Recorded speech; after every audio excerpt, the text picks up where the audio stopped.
Today we're rating custom Magic the Gathering cards. Let's see how balanced people think that they can be R&D today. We're going to start off with the Wild Goose Chase. It's a white instant. Target creature goes on an adventure. Is that it? Exile it. Its controller may cast it from exile. It's very funny. It's going on an adventure, except it never did anything. Oh, so I see. Yeah, it's the Wild Goose Chase. We're actually just chasing this goose for nothing. This is... I think it's bad. Well, no, okay, yeah, maybe it's not bad. Like I'm not saying like the design of the card. The design of the card is fine. It's a perfectly fine card. I'm just trying to figure out how the hell do I use this thing. There is a good spot, and that is the board wipe. So if someone tries to wipe the damn board, I can at least put it onto an adventure. It can stay safe in the exile zone, and then okay, wipe the board. I don't care at this point. No big deal. Ice across. Oh my God, you're evil, Nova Mackenzie. You're super evil. If you put this thing on a Isochron Scepter, you'll slowly just send everybody's creatures to the exile zone. Where does this thing have any other purpose? You know, these days, if you want to target your own creature, let's say to block removal, you would just blink the damn thing. So this is very slow blink. Very, very slow. So slow, you have to recast the card all over again. For full retail. As if nothing. Commander blink without the tax. Oh, that's actually a really good idea for Pass Alive. I didn't think of that one, because I'm not much of a commander player. Also, I don't think very much of the commander tax. Nobody even tries to kill my commander most of the time. I think I can think of one game in my life I couldn't cast my commander because it died 4 times. I mean, it's also removal. Oh, you're right. Especially again against reanimated stuff that they would never cast, and once exiled they can't discard it like bounce. You know, I wouldn't entirely agree on the reanimated stuff thing. I mean, it'd be okay if you get rid of their creature, but usually the thing that they reanimate comes with a lot of value. Let's say they reanimate Grizzlebrand, they draw 7 cards. They reanimate Atraxa, they're going to get like something like 4 or 5 cards out of the deal. So like a lot of the stuff that you reanimate comes with a lot of value, and by the time you play Wild Goose Chase, it's basically too late. They'll probably get enough value that they can reanimate all over again. But yeah, I didn't even think about it being a removal spell. I think this is legitimate. I mean, this is... Oh, no. Then it's just unsummon, right? Strictly worse unsummon. I'm like, going to the exile zone, you cast for its casting cost. Wait a minute, isn't that like casting it from, I don't know, your hand? Isn't that the same thing? Rakta says, I heard these days if you want to, and thought we were going to do an early ad. No, there's no early ads around here. I heard these days if you want to. I don't know. I didn't hear that. I didn't say that. Is this before airbending? I don't know. It's just full cost airbending. You can also, yeah, you can just recast your Eldrazi. Yeah, so don't be playing this thing on anything that has a cast trigger. All right, this is a very doable card. And you know what? For some people, commander players, they'll even think it Zybers around here. Okay, don't forget that we do have a bingo card, as usual. Bingo cards. We have super specific, 2-hour stream, learn grammar, flavor, win, uncard, and many more. Keep a lookout for those bingo cards, because if we get a bingo, then we give away free cards to chat. Okay, next up, we've got... What is this? Some new dual lands? How are these for balance? They probably aren't. Okay, what do I got to do around here? Okay, we have CL01 Orzhov White. It's a land. This land enters tapped at a white, and pay 1 to transform this land. And it's going to transform into Orzhov Black. So we had Orzhov White, now we have Orzhov Black. And behold, it also enters tapped, but you can also tap it for a black, and for 1 mana transform it, basically transform it back to the Orzhov White. So it's a dual land, but if you want to get to the other side, you have to pay 1. You have to pay 1 mana, so it's almost like a filter of some. Is it like filtering actually? No. Yeah, so it's you pay 1 generic. No, it's not filtering. You have to pay 1 of like from one of your other lands, and then it will flip to the Orzhov one, and then yeah, I think it's cool. I think it's fine. I don't really have a strong commentary about any of this. Yeah, you know what, Gillum? You perfectly articulated exactly how I would word it. I don't hate it. So the main mon, how would it really work? So it's a double-sided card. So you, by default, you get to just play one side, whatever you want. So you want to play the white side, you play the white side. You want to play the black side, you play the black side. Now, it's stuck there for the rest of the game until you want to pay its activated ability of transforming the land to get to the other side to flip it, and then you will get the other one, and you can tap it for the other color mana. I mean, it's just mana fixing. It's mana fixing. And you know what? It's clunky, but it's fine. It's completely fine around here. We have a bunch of super chats, but they're all big. So I will make sure to get you guys on the after the second sponsor segment. Next, yeah, it's gonna be a budget land. It's like we suspend 1 to filter a mana, something like that. Argentina's like, wow, so bad, much worse than Invasion tap lands 26 years ago. No. Oh no, wait a minute, you're actually right. Oh yeah, they're both sides enter tapped. Which means basically they're both it's basically half of a tap land. You know, I didn't catch that. The land should enter untapped, but then it would be so much like there's like a dual land cycle like that already, where the lands are untapped and you can tap for like one color. But that's it. You're committed to that one color. This one's a little bit different. Yeah, coastal piracy is just like, yeah, if it's gonna enter the battlefield tapped, you might as well have one of those tap lands. You might as well have a surveil land. But I guess it's just budget anyway. But those tap lands that gained you life while entering the battlefield, they were also budget. It's all budget around here. Coastal Tower was a good. Are these night and day cards? I actually can't tell. I thought they're just like modal cards. Coastal Tower was decent for its time as a good limited card. I can never use limited to justify the power level of a card, ever. It was great in limited. That's fine. We are not playing that limited environment, though. Coastal Tower was a good land. Oh, we have two people. We have two people in chat reminiscing the good old days. Coastal Tower was a good land if you didn't own Tundra. Leon Corgate, I feel like the land should be in a set where transform triggers an ability of another card, or it checks if a card is transformed. Maybe, or there could be some sort of new mechanic where if something transforms, something else triggers. Like if that transformed, maybe something else transforms at the same time at a reduced cost. The pathways from Zendikar, Kaldheim, where that's why the pathways is what I was thinking of, because they already did this thing where you can have one or the other color, and it didn't enter tapped, but it didn't transform, so you were committed to whatever the hell you did at the time. El Cheapo Kindred, those are called budget. Those are called budget players, Gillum.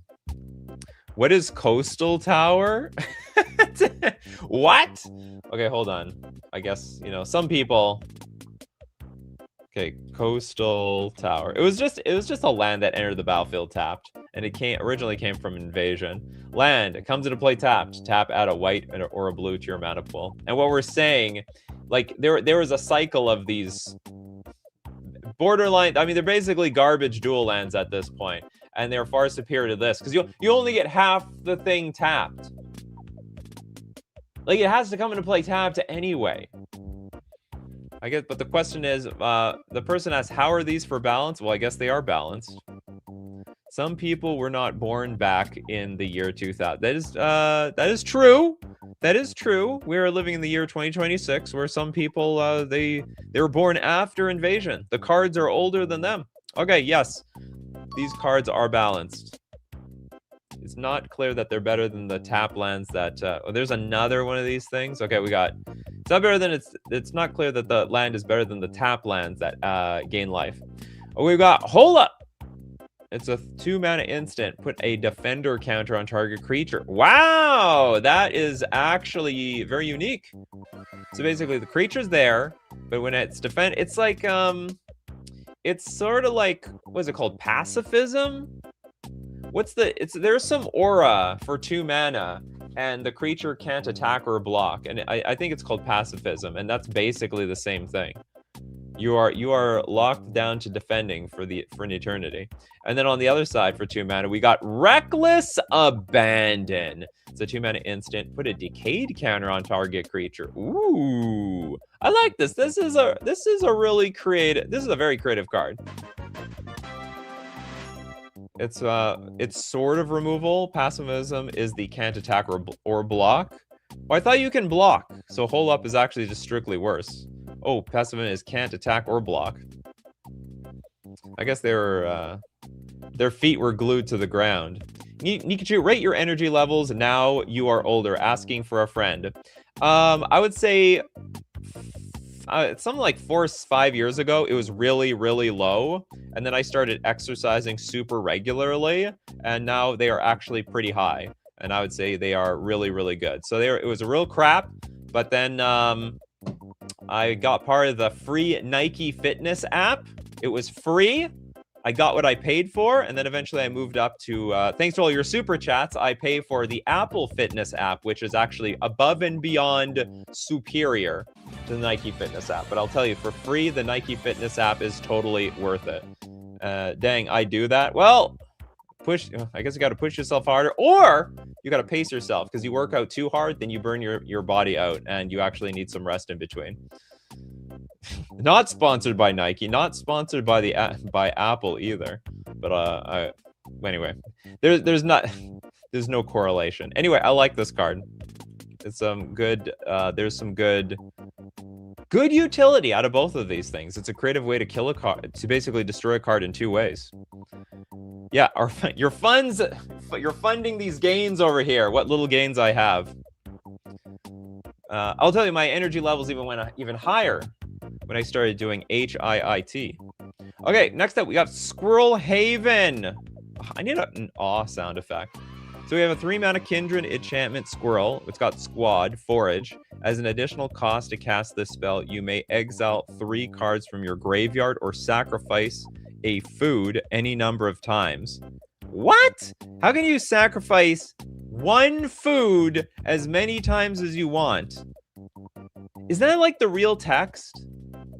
I almost don't believe it. Okay, hold on. Because Forage is a real mechanic. Did it word it like that? It just says sacrifice. I think it's like allows players to gain bonuses by sacrificing a food token or exile it to Forage. Exile 3 cards from your graveyard or sacrifice a food. I can't sacrifice a food. I think Forage is a real mechanic from Bloomborough. But was it worded like this? When this enchantment enters, create that many tokens that are copies of it. At the beginning of your upkeep, create a 1/1 green squirrel creature token. Oh, so it's what is that card called?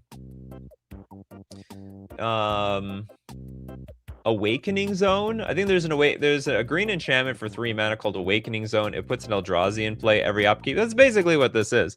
But it's got Squad. Like, can't we just say Squad and you can like play as many of these as you want?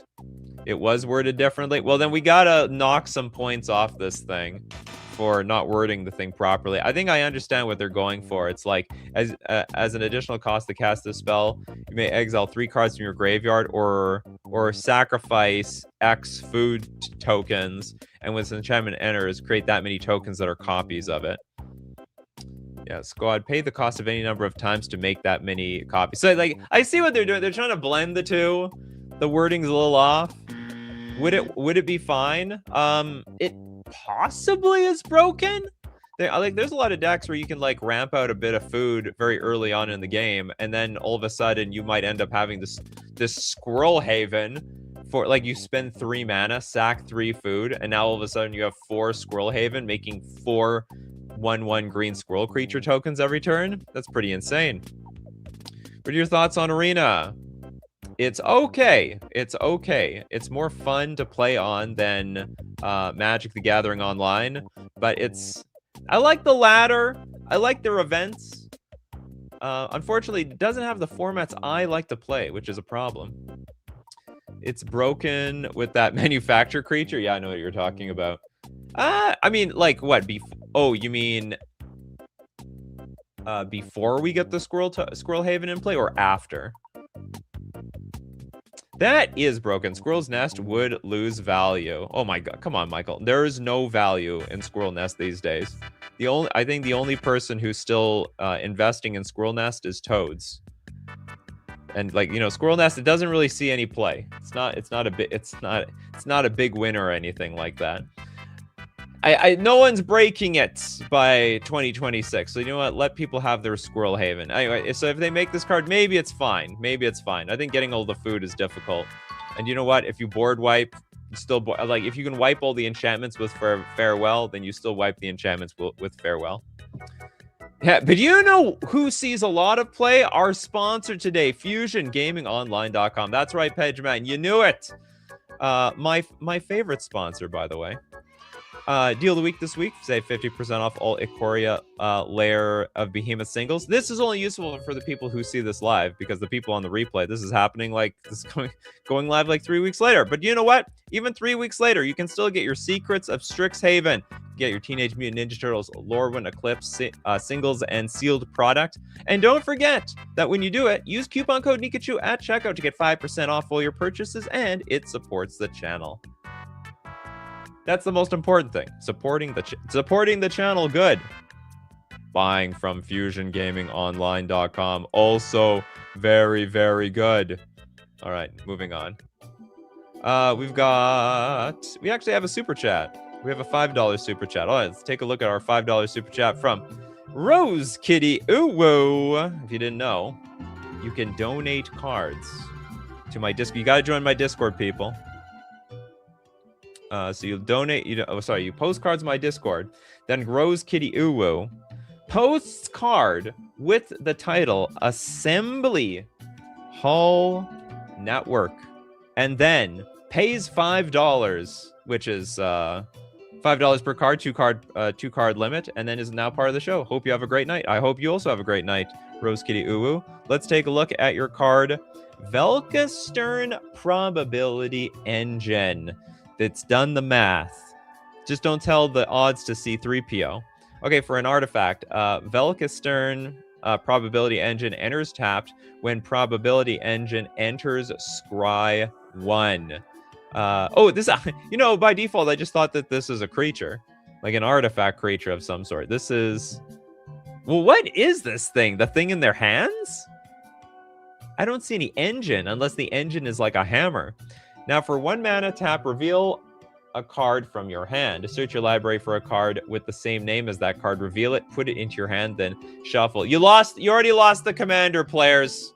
The commander players, they're done with this card. I think the only thing you can reveal from your hand would be like Relentless Rats, Basic Planes, or something like that. It's expensive to get art, so I reuse the art of another card. That's totally fine. A very fun card in Commander. Yeah, I hear a hint of sarcasm there. Basic land. Okay, hold on. Relentless Rats, Basic Lands. There's another card. There's like a bunny, I think, that you can have an unlimited number in your deck. Shadowborn Apostle. There's a few rats I think you can have an unlimited number. Yeah, fetch a land every turn. Please look up the real card Assembly Hall. No, I don't have to do that. Now, for 4 mana, tap, scry 2, then draw a card. This card is perfectly fine. I would also argue it's too fair. It is way too fair. We can make this like way more broken, I think. Scry 2, then draw a card. So it's like a more powered up, what was it? Something Tomb? It's like those old cards. Oh no, but you still pay 4 mana. 4 mana is a lot. It's maybe like, yeah, it's way too fair. Oh, Heir Apparent, that was it. Heir Apparent is the little bunny rabbit that you can have an unlimited number in your deck. Oh, maybe that was it. Jodia's Tomb. Is that what you got inspired by? 4 mana. How about 2 mana? 2 mana is probably fine. 4 mana for a card that enters the battlefield tap that I cannot even use, and then untap, and I gotta spend more mana on this damn thing. You Rose Kitty Uwu, 100% approved. Would easily go into the next commander deck. It was an assembly. Why assembly hall? What are you on about? Oh, this thing. 4 mana, reveal a creature card. Tap, reveal a creature card in your hand. Search your library for a copy of that card and put that card into your hand. You realize this sees no play. You could have power crept this card. There is an opportunity to power creep this card. I mean, it's better. It is a strictly better version of the old card, but still, like, there's a lot more to be desired here. Anyway, okay, I love Mercadian. I am actually 100% with you. Iconic set. Actually, one of the very first set I ever opened. I opened a 2-headed dragon. I think I still own that card. Okay, moving on. We've got none other than the freebie section. The freebie section is a wonderful section. Nomenclature Magistrate. It is a white 1/2 human cleric with flash and ward 1. Spells and permanents can't be copied. Interesting. So it's like a bit of anti-storm. Definitely, okay, anti-storm. I'm not really familiar with a lot of decks that try to copy permanents on the battlefield. Maybe Primeval Titan actually gets copied. There's this land that copies Primeval Titan. You know what's funny? How about copying stuff in the graveyard? Is that considered a permanent? Because what's that land? There's a land for 4 mana, and you can copy a permanent in your graveyard. Or maybe it's a creature or something. Vesuvan Doppelganger says hello. Oh, is it really anti-clone? Is that how it's worded? So it stops copy creatures like Sage of Skies. Okay. Would this work better if it said copies can't be created? Does anyone know if copying versus creating a copy is different? Creating a copy. I think there's quite a few cards that would say create a copy of this creature. What's a hate bear you think is missing from the game? A hate bear against triggered abilities. We need a much more harsher hate bear versus triggered abilities. Both ETB and cast triggers. There is no defense versus this stuff. There is nothing. Nothing. It's very weak. Very, very weak. It needs to be better. And it needs to be for all permanents, not just like there's some stuff that's really bad. You mean the Thrall card? Not good enough. Not even remotely good enough. Doesn't affect cast triggers. Hushbringer, definitely not good enough. Torpor Orb, no, hits only creatures. So we need those cards don't even see play because they're just too weak. And they don't hit cast triggers, which is like really big in Magic now. Like everything has an ability on cast. So like I would say that's the hate bear. That is a hate bear we need more of, because like Wizards is just cast triggers, ETBs, cast triggers, ETBs. It's just galore. It's free. It's completely free and very hard to deal with. Every single time something has a cast trigger, it's literally a 2-for-1. So homework for the next custom card review. That's right. Build me the greatest anti-trigger ability card possible. You know, if we had something adequate, didn't have to ban the One Ring in Modern. Could have just dealt with the One Ring. Torpor Orb couldn't do anything about the One Ring. I need an Azorius commander that steals trigger. That would work. I mean, that's one way of doing it, actually. I didn't even think about that. Yeah, that would be... So, yeah, you could have, like, a creature that, like, it doesn't stop the trigger. You just gain control of it. So they want to play their trigger, go for it. Pithing Needle doesn't stop triggers. Or even stuff being cast. I guess blue has counter spells, but that's about all you get for those abilities. Counter spell doesn't even count. Like, so if they play, like, a spell with a trigger on top of it... then like you can either stifle the trigger and let the card resolve, or you counter the card but the trigger resolves. So you only get half of the ability, which makes it so powerful. So getting back to Nomenclature Magistrate, it's a white 1/2 flash ward 1. So it's like a bit of a taxing card. You know, it's a we're hating on Storm. I guess we're hating on clones too. And there's some situations where stuff gets copied. Chris Ruby says, future show idea, expanding the dictionary. What words have you learned from Magic? Oh my god, the words I've learned from Magic. I haven't learned anything from Magic. I just know of the word. And then, like, I don't even look up the meaning to it. Like, it's just meaningless to me. I've literally learned nothing. Glendalendra's response would counter both the card and the trigger. Oh, are you talking about, like, is that a real card? Or are you just making something up here? So new Stifle type ability. Something like Stifle plus Counterspell at the same time. And it's got to be cheap. It doesn't exist. Nomenclature Magistrate. Okay, this is a great card. It's simple. It's clean. You can play it on turn 1. What do I also like about this card? You can hold up Mana Tithe. Pass the turn with 1 white up. They won't see it coming. And then if they do see it coming, they won't see the Nomenclature Magistrate coming. That's not going to happen. Okay, next up. We got Gimme on a playtest card template. Okay, this is a sorcery with Spree. Choose 1 or more additional costs. For red, fuel. Target vehicle you control becomes an artifact creature and gains haste until end of turn. It's also got fire. Target vehicle you control deals damage equal to its power to target creature. There's also, for 2 mana, that which I desire. Put a vehicle card you own from outside the game into your hand. What the hell? Well, you know what? I can't say then any of this is broken because it's for a vehicle. I mean, it's just it's for a vehicle. Does anyone can anyone break vehicles? I don't think so. Metallica lyrics, is that real?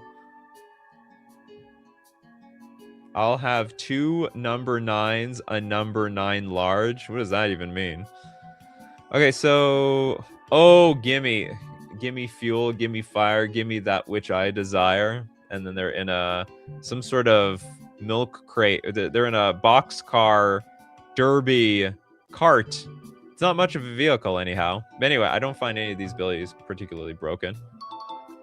The main mods, I like that card actually. You a vehicle player, are you? I mean, we need more vehicle tutors. That third ability is like expensive. 3 mana to get a vehicle from outside the game into your hand. Honestly, I don't even think it would be broken if it was just 2 mana.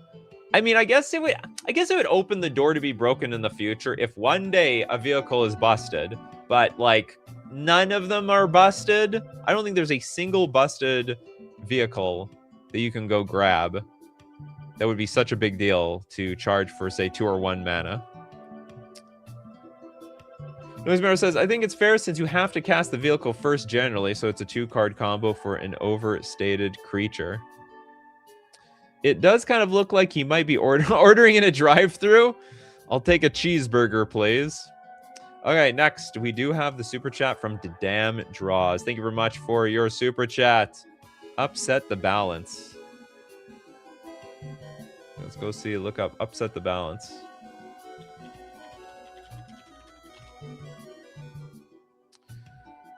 Upset the balance. Let's zoom in. Is a 3-mana enchantment. Whenever an opponent would draw 1 or more cards, they mill that many cards first. Ooh. A little bit of a mill strategy here. If you would draw 1 or more cards, you may put those cards in your hand instead. Huh? If you would draw 1 or more cards, well, where else would they go? This is worded a little bit weird on the second half. Are you saying, okay, well, the first sentence doesn't apply to you. Putting and drawing aren't the same. If an opponent would mill, whenever an opponent would draw 1 or more cards, they mill that many cards first. I think that's fine. The second half is a little bit weird because isn't it like if you would draw 1 or more cards, then you just draw the cards? I don't understand what would be different. Why would you put your opponent's cards in your hand? That's not what it's implying. Is that if you would draw 1 or more cards, you may put those cards in your hand. Oh, you're talking about the cards that they milled. They, well, that's illegal. Gets around the draw triggers. Yeah, so I think I got it now. So if we draw a card, we can put the milled cards into our hand. Completely illegal. 100%. So like what we need, well, there's also like the problem of like what we have to make a mill pile or something. We have to keep track for the rest of the game, the cards that got milled versus the cards that went to the graveyard. Hey there, Kaiser. What's up? That's not what happens. Okay, what happens? What happens to damn draws? Second half is ambiguous because either it's pointless, because when I'm reading here, if I read at face value, if you draw cards, you just draw those cards, which in that case, sentence doesn't need to exist. But then if I try really hard to give it meaning, then it looks like you're trying to say that if you draw one or more cards, you can put the cards that our opponent milled into our hand instead of drawing cards. The second part gets around any kind of draw punish. Any kind of draw punish, if you would draw one or more cards, you may put those cards... Oh, I see. Well, this is just a bunch of... It's super mind fudge. Yeah, it seems to get around like Bowmasters or something.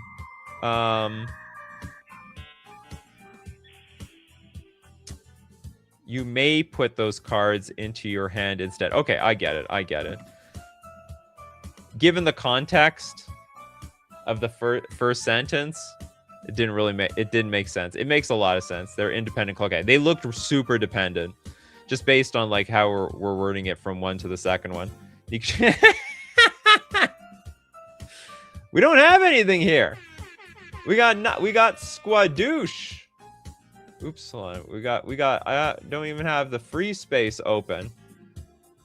Well, yeah, it's like bingo free space, it danger, even though we don't have any it danger card yet. Okay, so hold on. Nikachu misinterprets a card. You know, it's worded a little bit weird there, it's super worded weird. It also means you can't deck yourself.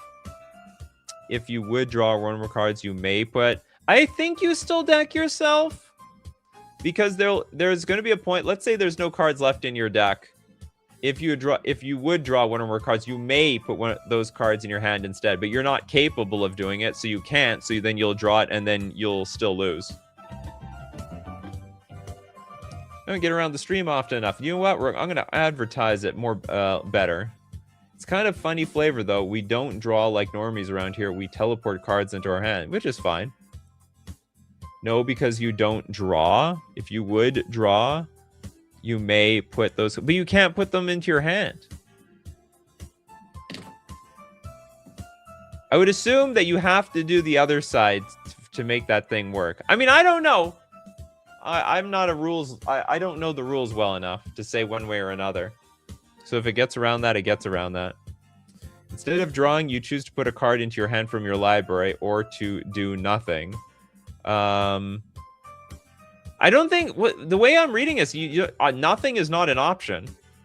Like if you would draw one or more cards, you may put those cards into your hand instead of drawing. But then if you can't do the thing of putting the cards in your hand, then you have to draw. Yeah, instead it's supposed to replace drawing. But what if it's illegal? So instead of being forced to draw, it becomes a may draw instead. That's correct. Nothing can be an option here. If you draw one or more... Well, it says may. What part of may is not an option? Usually when it says may, unless it's forced. Completely forced. We'll say the wording... Okay, the second one, the wording is like a bit awkward. I will admit that, but I get the idea. If that is the best way it can be worded, then I'll be absolutely damned. I think it's a replacement can fail. An option can be nothing. How is an option? I don't think nothing is an option. I'm trying to think, like, how would this be worded on Magic Online? It's like, would you like to draw a card? Or would you like to put... Like, it would be like, draw a card, put a card into your hand. I mean, maybe you're allowed to put a card into your hand and it just fails. I don't know. So, Sorpagal says, I actually really like this. It counters draw punishment needed for commander. All right, there is a fan in the chat. But you know who else is a fan of things? I'm a fan of Mana Traders, the premier place to rent Magic cards on Magic Online. This is the place that I play, well, all my favorite competitive formats that I would be playing in paper anyway, to help prepare me for my next tournament. Before I bought into my standard Merfolk deck, I had to make sure it was working. And that's why that I would use, if I were you, a subscription from Mana Traders. You can support the channel using coupon code Nikachu_BH2 for 40% cash back on your 3rd month subscription. And we'll go back to... okay, we'll look at one more freebie from the freebie section. And then it's just bigger super chats from here on out. Guinness, 2 cans. This is a double black 2-1. Is this the guy from the cereal? Flying and Ward, chug a pint of Guinness. I've seen enough. It's an unset card. Tap, chug a pint of Guinness, add 1 mana of any color. Good guy, you're going to be so drunk so fast. It's insane. It's absolutely insane.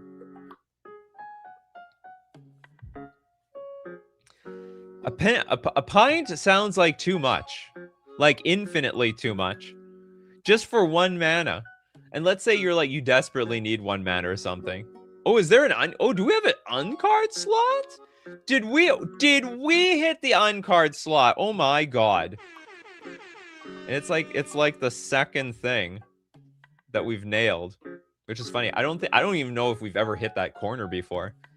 That's a first time for everything. A little scoop.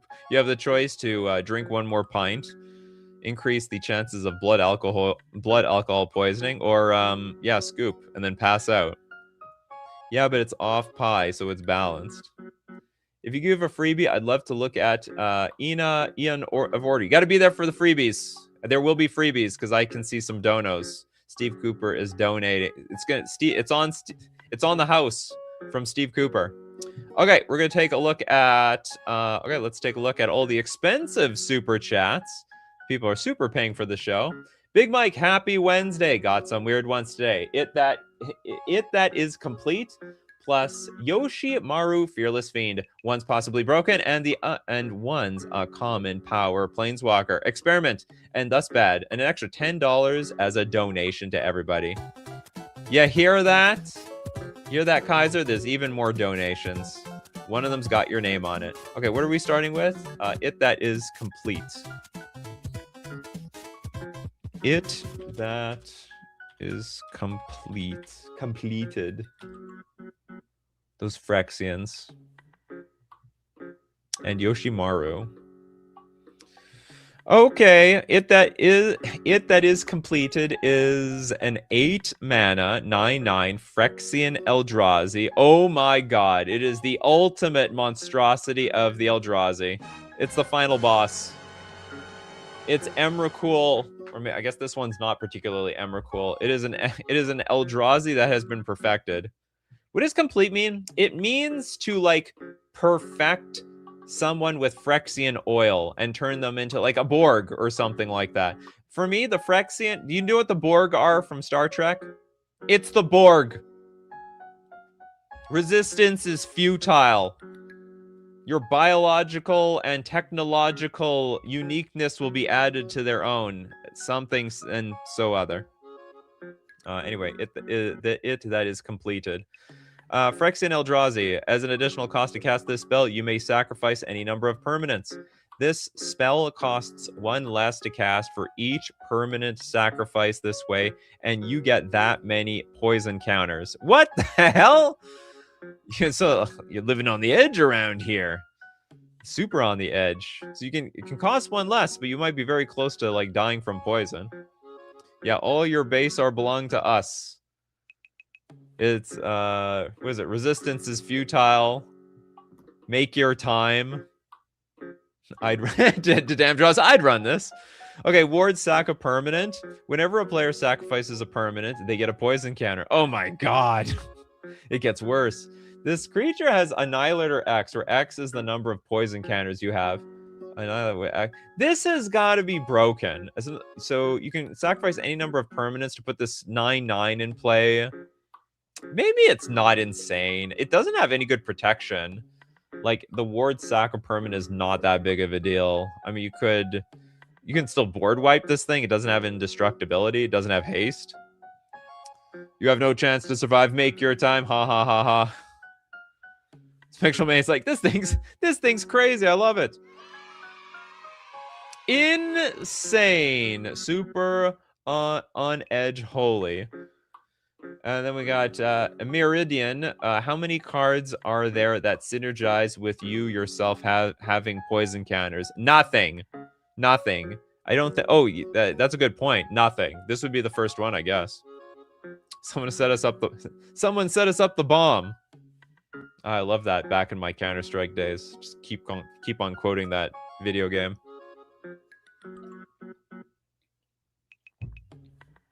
Move Zig. This plus Blasphemous Edict. Is there an edict? Or you mean just... Do you mean Blasphemous Act or edict? Is there a Blasphemous Edict where like each opponent sacrifices 13 permanents instead of getting dealt 13 damage? A toned... Oh yeah, a toned down Phage the Untouchable. And probably more castable too. Infinitely more castable. How easy is this to get on the battlefield? I think all you need is... You just need 4 mana, right? That's it. You just need 4 mana, and then be like, okay, do you have anything? Because what I'm understanding here is you tap 4 mana, sack all your lands, maybe even less. You could like put a bunch of tokens on the battlefield first, because you're just sacking permanents. So I mean, worst case scenario, you pay 4 mana, sack 4 lands on turn 4, and you have an it that is completed in play. Yep, that's exactly what Blasphemous Edict does. Not particularly creative. There's Blasphemous Edict in black and by invitation only. For great justice. We got a lot of people that like old memes here. Okay, anyway, that is completed. Okay, it's Zybers. Do we have a Zybers part? I mean, a lot of people like this card. It's probably going to make the opponents sick. We do not have a Zybers square on here. It's funny. I think it's harder to get Zybers than It Dangers.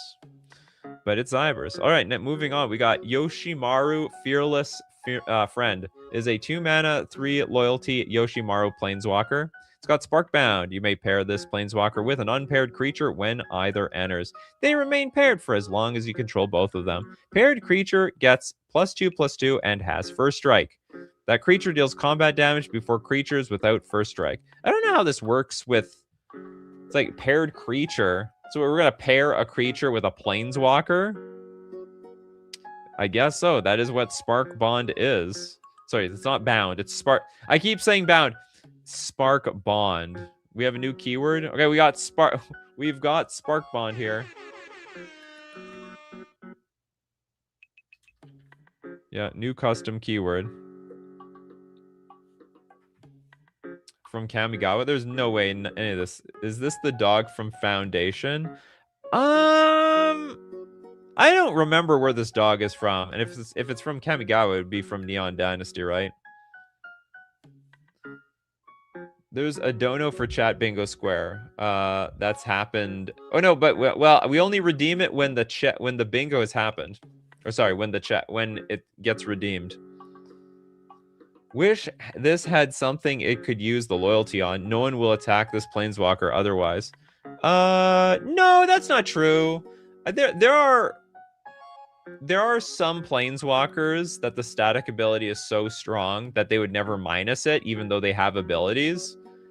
So it's still necessary to kill this Planeswalker because the paired creature has +2/+2 and First Strike.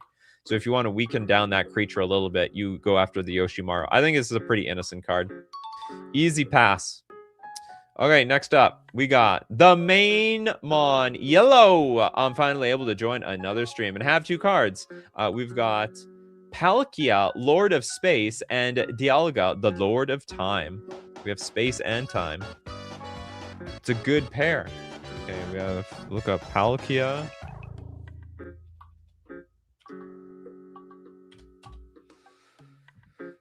Palkia, Lord of Space. Okay, I'll look up the other one. later. We have 7 mana for an 8/8 Elder Dragon Avatar. So it's like the original Elder Dragon cards. Are these Pokemon cards? Are they Pokemons? Pokemon Diamond Pearl. Okay, hold on. Whoa, whoa, whoa. Do I have some Pokemon music here? Let's get some Pokemon music. I don't know if is this Diamond and Pearl? There we go. Might be a little strong, but that's okay. Okay, we got some Diamond Pearl music going on here.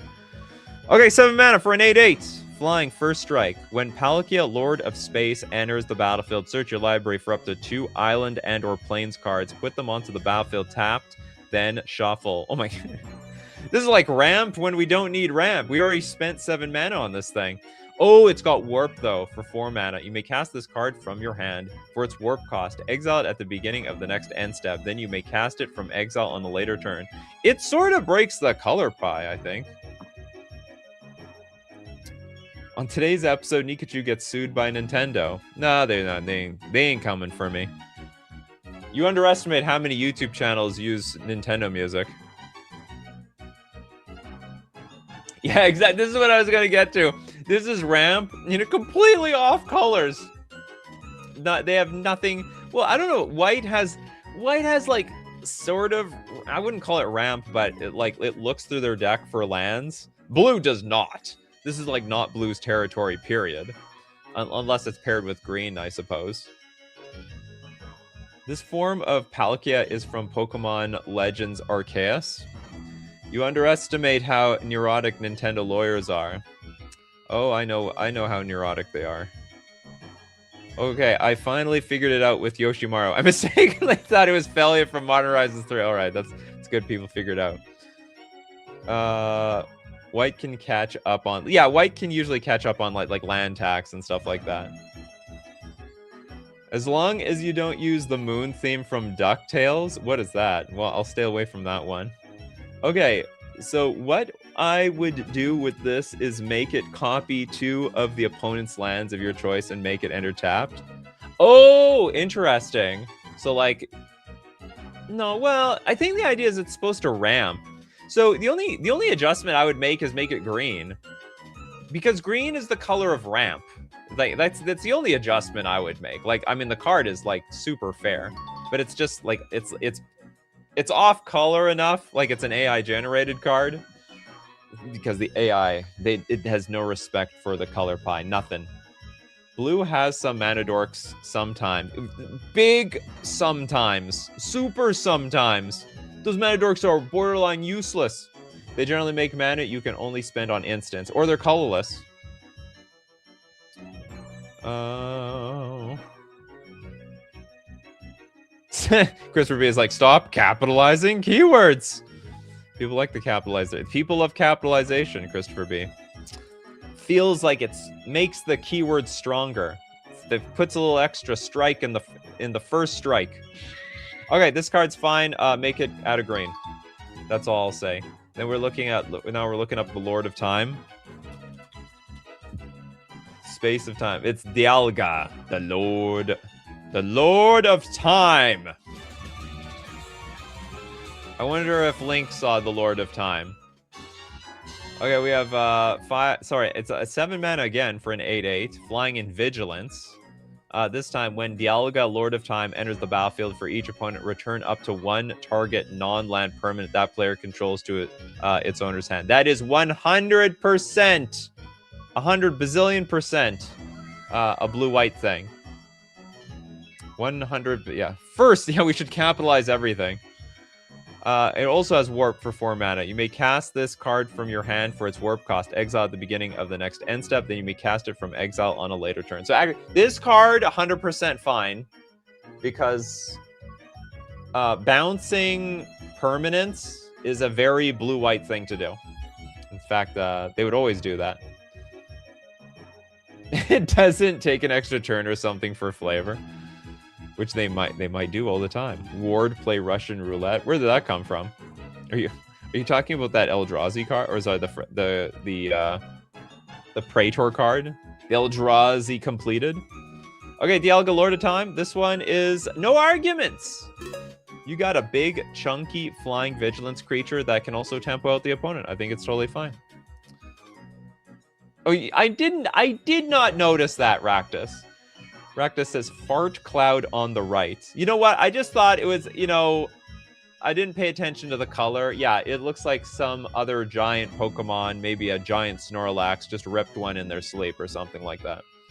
Okay, thank you very much, the main mon, for your super chats and your cards. Next up, we got Raktus. Raktus, you're up. You did say that. Also, 2 cards on a theme. Nikachu, Fair Play Advocate, and Crossing the River.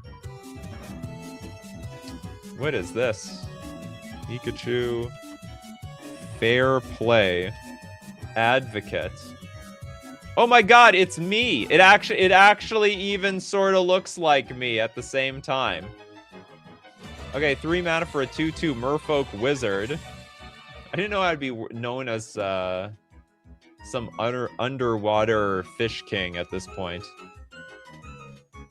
What Pokemon do you most want to see a template at an attempt at translating? What the hell does that mean? Oh, you mean into a Magic the Gathering card? Sandshrew. Give me a Sandshrew. I wouldn't say it's my favorite Pokemon anymore, but when I was a kid, it was like the sole reason that I actually chose Pokemon Blue over Red, because I thought Sandshrew was like the cutest Pokemon of all time. I watched the Sandshrew episode like 100 times on TV. I recorded it on a VHS tape. Okay, Nikachu, Fair Play Advocate is a 3-mana Merfolk Wizard. Start of game. Before the game begins, if Nikachu is in your deck or sideboard, you may reveal it. When you do, each player shuffles their library 3 times, then presents it to an opponent who shuffles it 3 times. Then the game begins. Oh yeah, okay, I have to reveal my Nikachu card if it's in my deck or sideboard. But I assume that once I show it from my deck, I gotta put it back in my deck. Who's shuffling my deck? At least 3 times. And also, we should cut it at the end. Okay, there's one thing missing. After you shuffle, you have to do a dead cut. See, the thing that makes all the cheating possible is that they shuffle, but they don't cut the deck, even when they're giving it back to their opponent. So, like, you can shuffle cheat in your favor or against your opponent if you never cut it in the end. So for me personally, after every single time I shuffle my opponent's deck, I do a dead cut in front of them to prove, okay, like, I'm not stacking anything. Otherwise, there might be some weird way where I could. It's all about them cheater videos, that's right. Spoiler alert, I'm working on one right now. Okay, well, I can approve of this card anyway. And we also have the second card, the Crossing the River. It sounds like a Magic the Gathering card name. It's me again! Do I have feet, or is it just a giant fin? Okay, we have 3 mana. I love how it's like I'm partially shaved too. Funny stuff. Get me pictures of Sandshrew. There we go. Give me pictures of Sandshrew, damn it. 2026. Imagine if there was a card that gave you the ability to read order your opponent's deck. Oh my god. And we will call it the cheater card. Okay, so for 3 mana, instant, reveal the top 5 cards of your library. You may put a Merfolk card from among them into your hand. Then you may put a creature card with mana value less than that card from among the revealed cards onto the battlefield tap. That is interesting. So I can't put the card that I just put into my hand onto the battlefield. Put the rest on the bottom of your library in any order. So in essence, what this is, it's like instant speed, put a creature in play. Like if I get a 4-drop, I can put a Marigiri in play. I like this card. That is very cool. Aquaman, is that you? Maybe in another lifetime I was Aquaman. In another lifetime, not this lifetime though. This is why RAM is $900 right now. That's right. That's exactly why RAM is $900.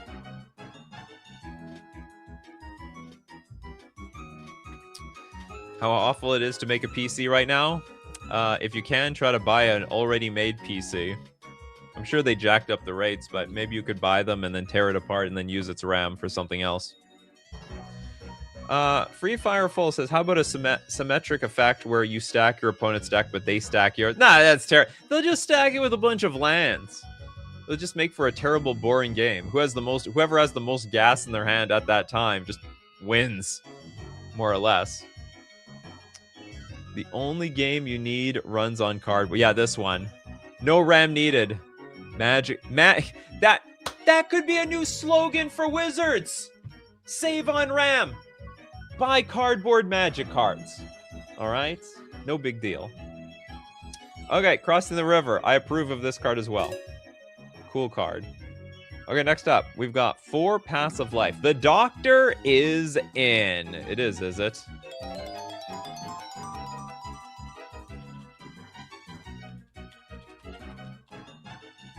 These have all been very creative cards so far today.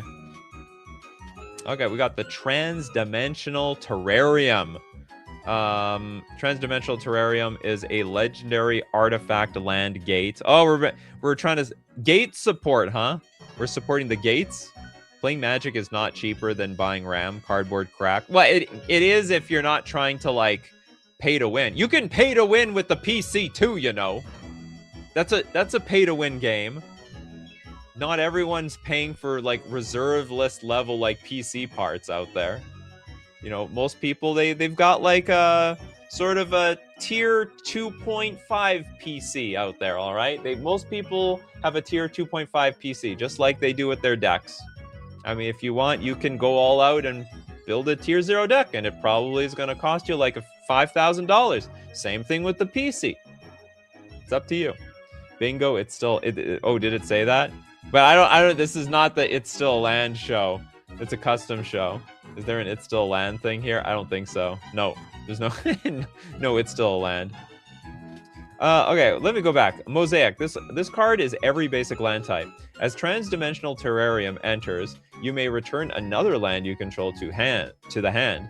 If you don't, it enters with a stun counter on it. That's fine. Transdimensional Terrarium enters tapped. It's got the stun counter, who cares? Tap, put a stun counter on this card. Add Wooburg. So, okay, let me count the turns. Turn 1, Transdimensional Terrarium. Pass. Next turn, remove stun counter. Turn 3, add 5 mana. It's broken. It's broken! It danger! It danger for the it danger spot. Here, make it a little bit darker. How much darker can I make it? I can't make it, unfortunately, I can't make it like wider or anything like that. There we go. Oh, it's more defined now. More defined than it was before. Yeah, we finally hit our danger. Yeah, our free space has been finally hit.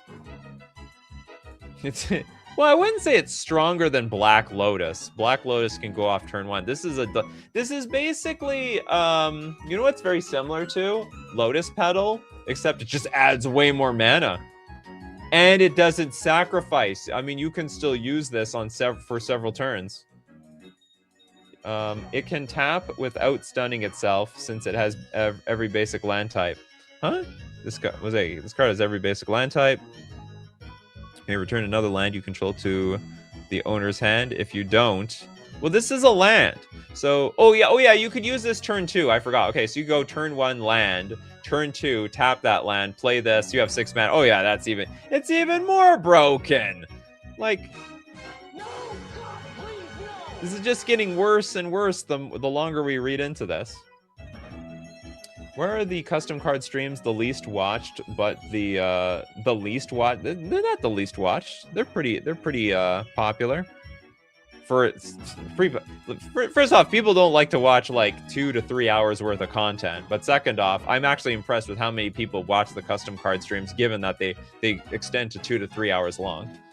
This goes infinite somehow. No, I mean, it's just turn 2 Primeval Titan, that's all. This is the easiest absolute not. Okay, what about the second one? Okay, what about the second one for Passive Life? You got a second shot at this. Yeah, we did it. We broke Amulet of Vigor. Hold on, it didn't enter tapped, right? No, it does enter tapped. Enters, you may return. If you don't. Oh, so okay, it enters tapped. Okay, so it's turn 3 anyway, but that's fine. Turn 3 is still really strong. turn 3 is still busted. Dr. Malty, Kohler Wooberg. This is a 10 mana 3/9.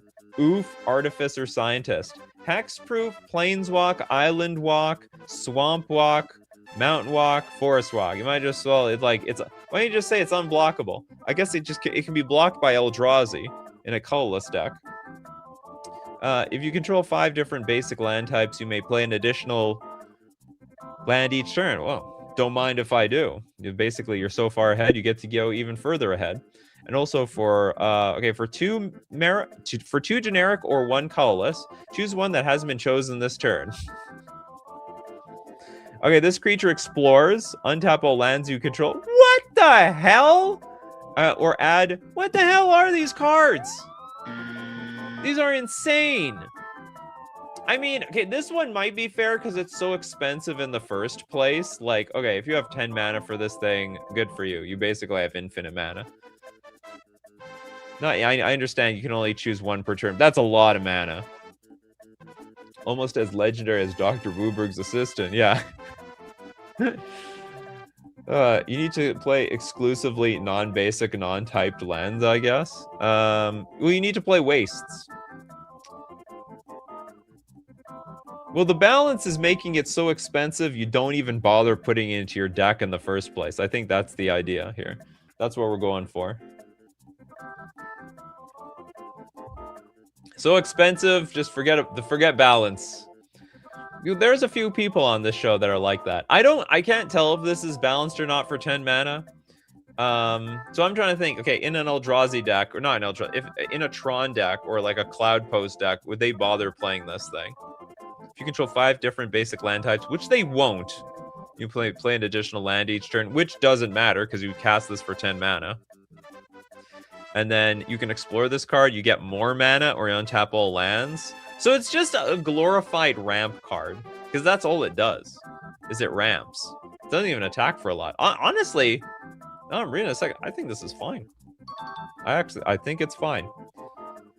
Bingo, super specific. Which one? This creature explores all lands you control. If you control 5 different land types. Okay, sure, whatever. It's pretty specific abilities. So unlimited mana for 1 card. It's not technically it's a lot of mana. I don't know how much you'll net, but like you have 10 mana in play. You can float 10 mana, spend 2 mana to untap all that mana. So you have like 8 left in the pool, retap everything, pay 2 to get 5 mana. So we had 18, we went to 16, we now are up to 21. We have a lot of mana. Get the name pun? Dr. Malty Kohler Wooberg. Dr. Malty Kohler Wooberg. I don't get it. The only thing I understand is the Wooberg part, but the rest of it, I'm blanking on it. Shadow of the Colossus the Third. It's fine so long as you pretend reanimation doesn't exist. Well, even if you did reanimate it, I don't even know what you'd do with this card. Oh, I guess yeah, okay. Yeah, so if you reanimate it, then you have access to a lot of mana. But like, even if you did reanimate it, I think you could just reanimate it to something else. Multicolor? Oh! Look at that. Glad everyone showed me this now. Did you guys catch that? Be honest. Let me know in the comments section. Be honest. You saw this thing. You saw the multi. If it was MU, I might get it, but it was multicolor. Yeah, you can cheat this onto the battlefield, so it's technically closer to 5 mana. But even if you cheat it on the battlefield, okay, big deal. It doesn't win the game. A lot of other cards where they get reanimated, they borderline win the game. Okay, so I'll give this one a pass. This one's a little bit more doable. Next up, we've got Noise Marrow, the Archivist, and the Aspect. And a donut for chat. Oh, you want to donate? Okay, Archivist. Archivist and Aspect. Here we go. The Diligent Archivist. This is a 3 mana 1/2 elephant wizard with prowess. Very weird. Whenever you cast an instant or sorcery spell, if mana value is less than this creature's power, draw a card. This ability triggers only once each turn. That sounds very interesting, and it's instants or sorceries. But you only get it once, so it's a prowess. This is probably fair. This is very expensive. If there's one thing I've learned about the prowess decks, they don't really want to spend more than 2 mana to get their game going. So this is totally fine. Gotta wait to the end of the show, Mappius. You have to survive like everyone else. You have to stay up till 4 o'clock in the morning to get your freebie. And there are freebies on the house. Freebies from Noise Marrow, Steve Cooper, Big My, lot of freebies up for grabs.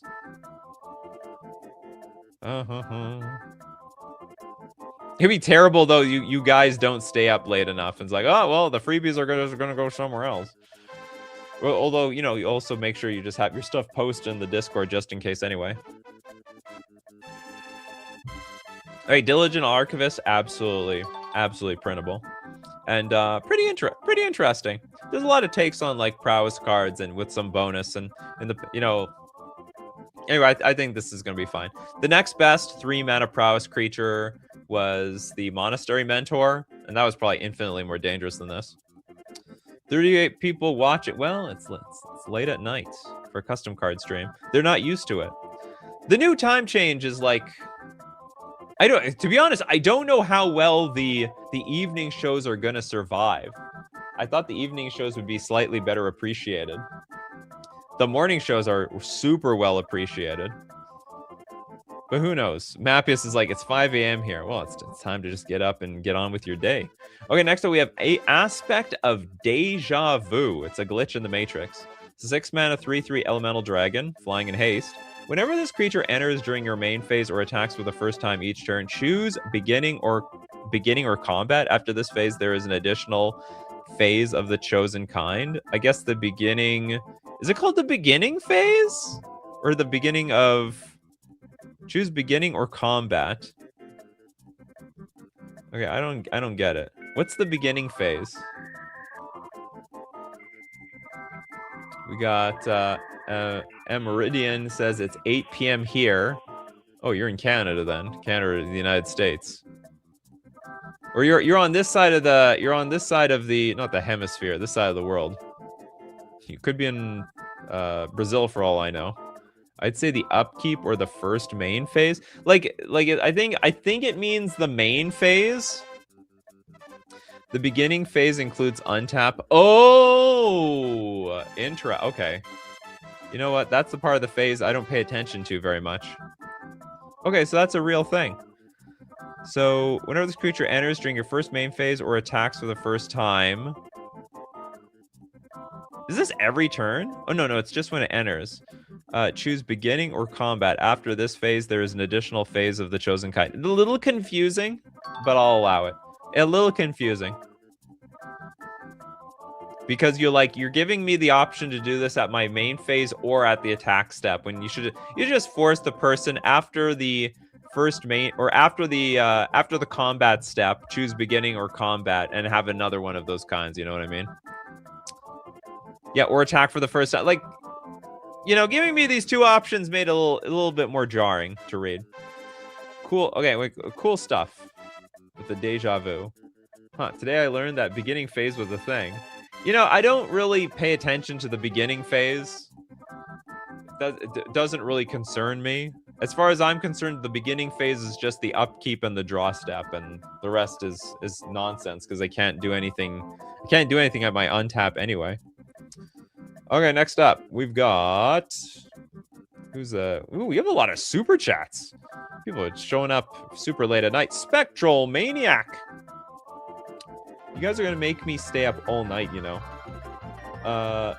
Spectral Maniac with Candina Sublime Hatred. Candina Sublime. Is this like a double-sided card? Oh, plus a dono for chat. Well, look at a lot of donations today. Millions of donations. Okay, so Candina Sublime Hatred is a 4-mana 3/3 human cleric. When Candina Sublime Hatred enters, return up to 2 target artifact cards with mana value 2 or less from your graveyard to the battlefield. So we got some artifact reanimation. Whenever Candina Sublime Hatred attacks, you may sacrifice a non-token artifact. If you do, she deals damage equal to its mana value to each creature defending player controls. So we can... So we gotta sack the real thing. And if you do, she deals damage equal to its mana value. The only weird thing about this is it's hard to get expensive artifacts in the graveyard. I guess unless we're like looting them there. So the idea is like get expensive artifact from graveyard to first in graveyard, then Candina it back onto the battlefield, then fling it back at the opponent.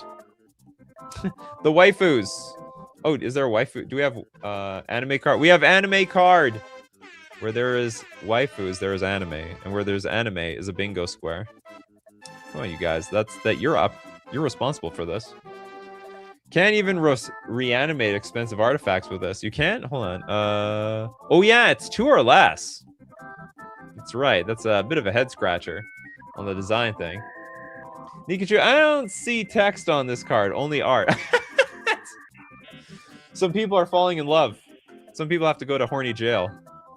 Affinity for artifact, but I don't know if they can support a 4-color card. They probably can. Generally speaking, artifact decks have like access to all the colors. They'll be at least base blue and red, and then getting that extra white and black will hopefully not be too difficult.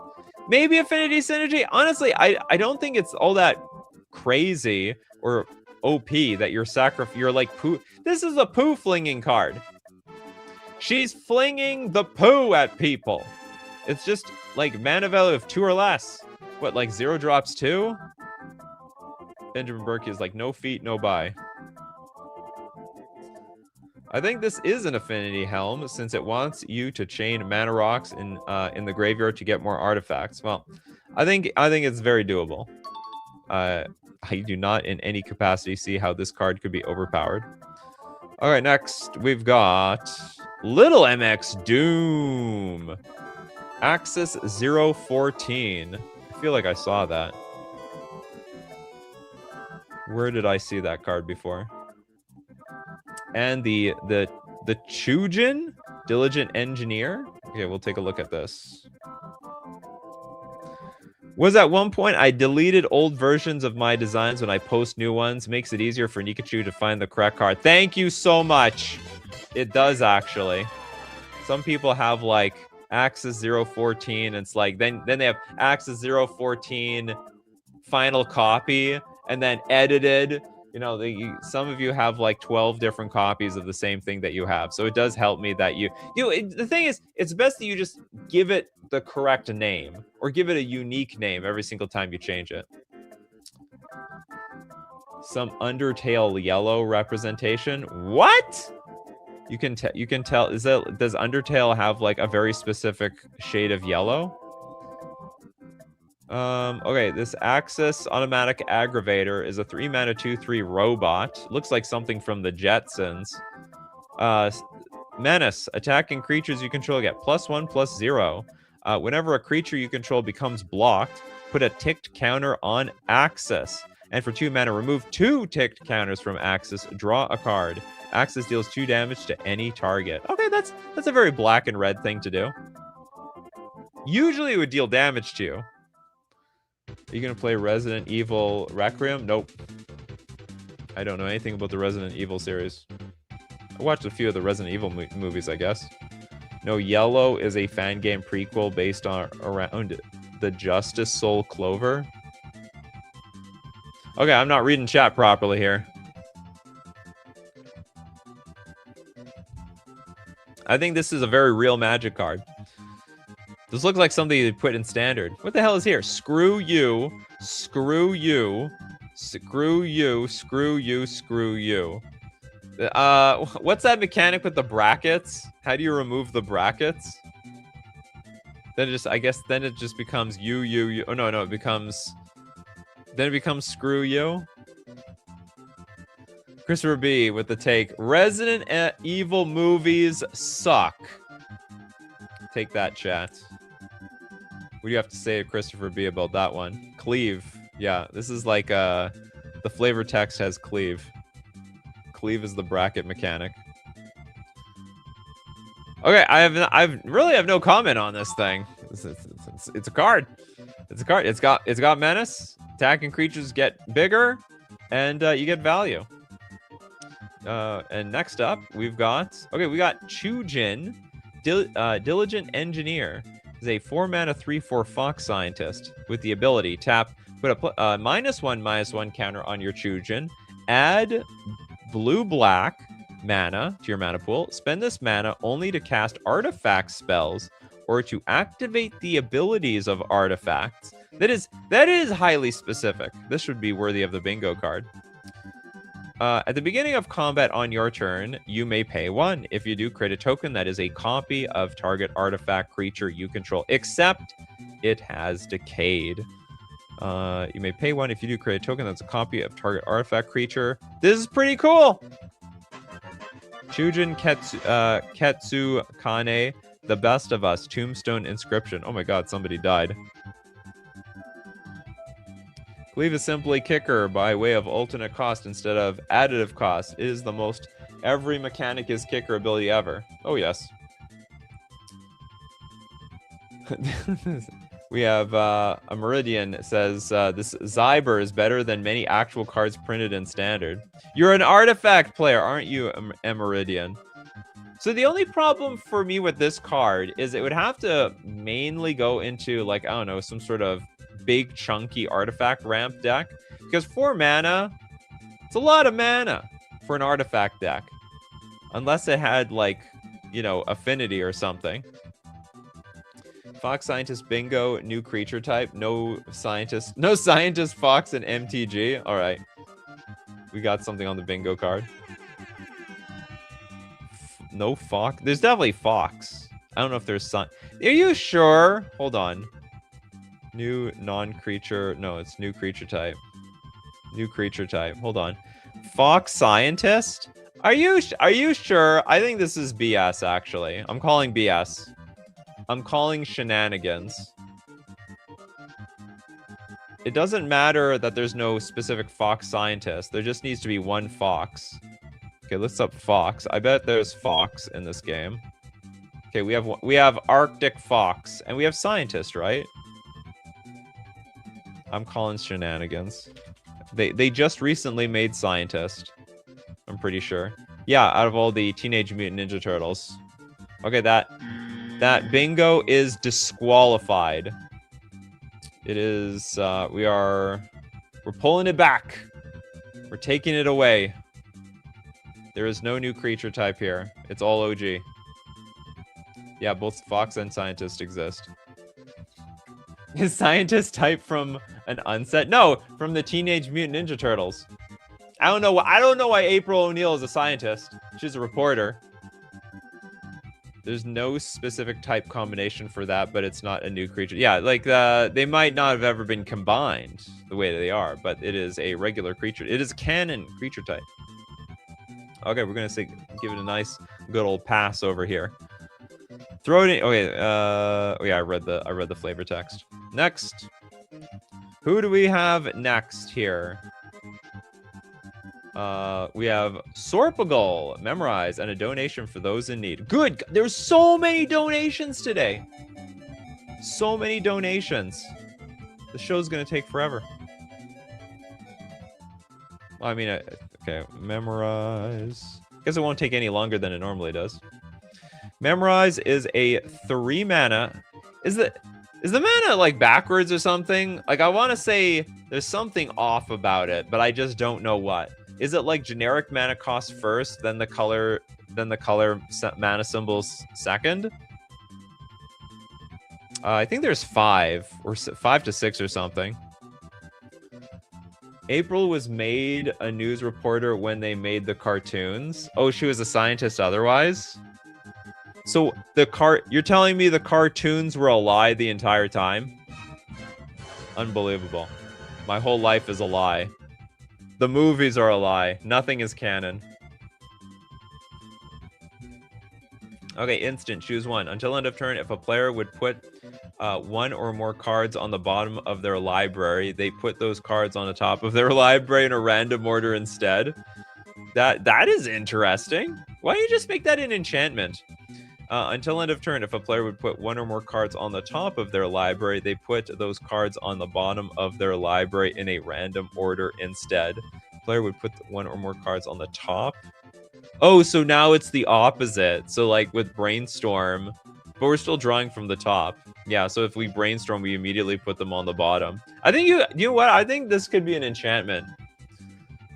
I don't know if that would be broken, but I mean this is sort of cool. Okay, the OG Teenage Mutant Ninja Turtle comics are better. I am not. You know, my brain is set in such a way I'm just not going to learn the original lore. It sounds like it'd go infinite somehow. Nah, I don't think so. It's just reversing the order of where stuff goes on the deck. And so on. Do you dye your hair? I do. I have been quite lazy about it lately. I was thinking about doing it today. I just never got around to it. Bottom of minor spelling mistake detected. What is it? They put those cards on the bottom of their library in a random order instead. Until end of turn, if a player... Oh, there's a capital I here for no reason. If a player would put one or more cards on the top of their library, they put those cards on the bottom of their library. I think that's it. Minus 200 minor spelling mistake. Well, so another we also got a ding 'em for the mana cost.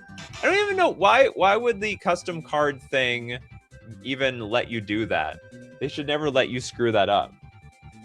They should just, you know, format it the way it's supposed to be. You're going gray. I've been going gray. You're going gray, aren't you? So am I sad face. I've been going gray since I was like 17. And that was a long time ago. I've been stone cold gray for a very long time. Bingo gray.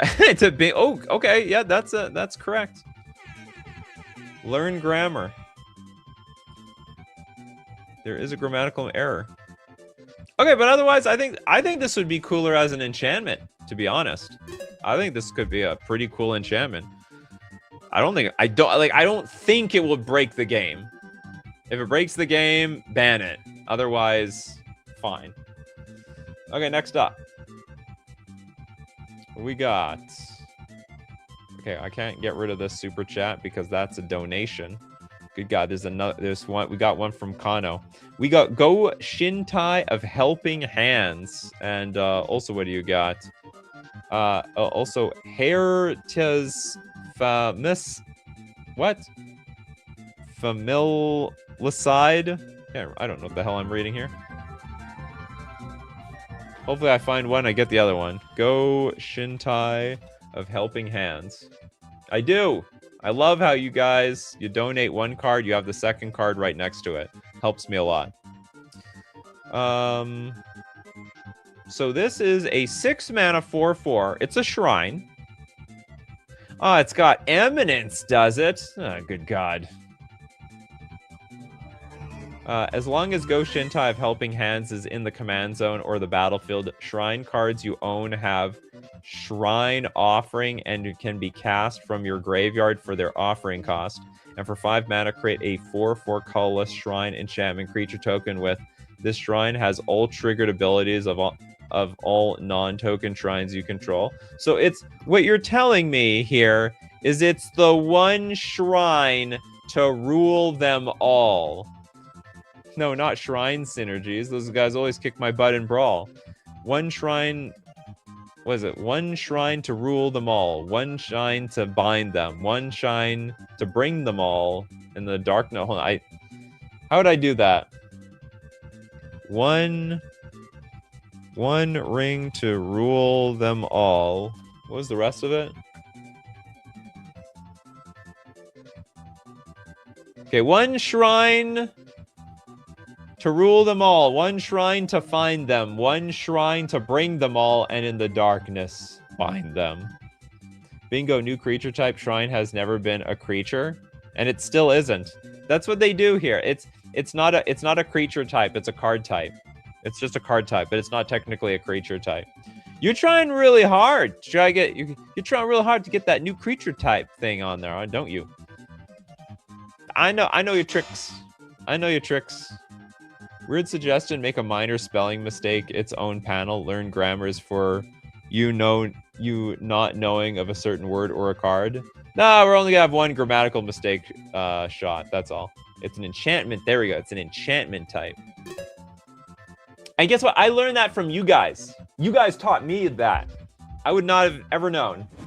For me, that looks like a creature type to me.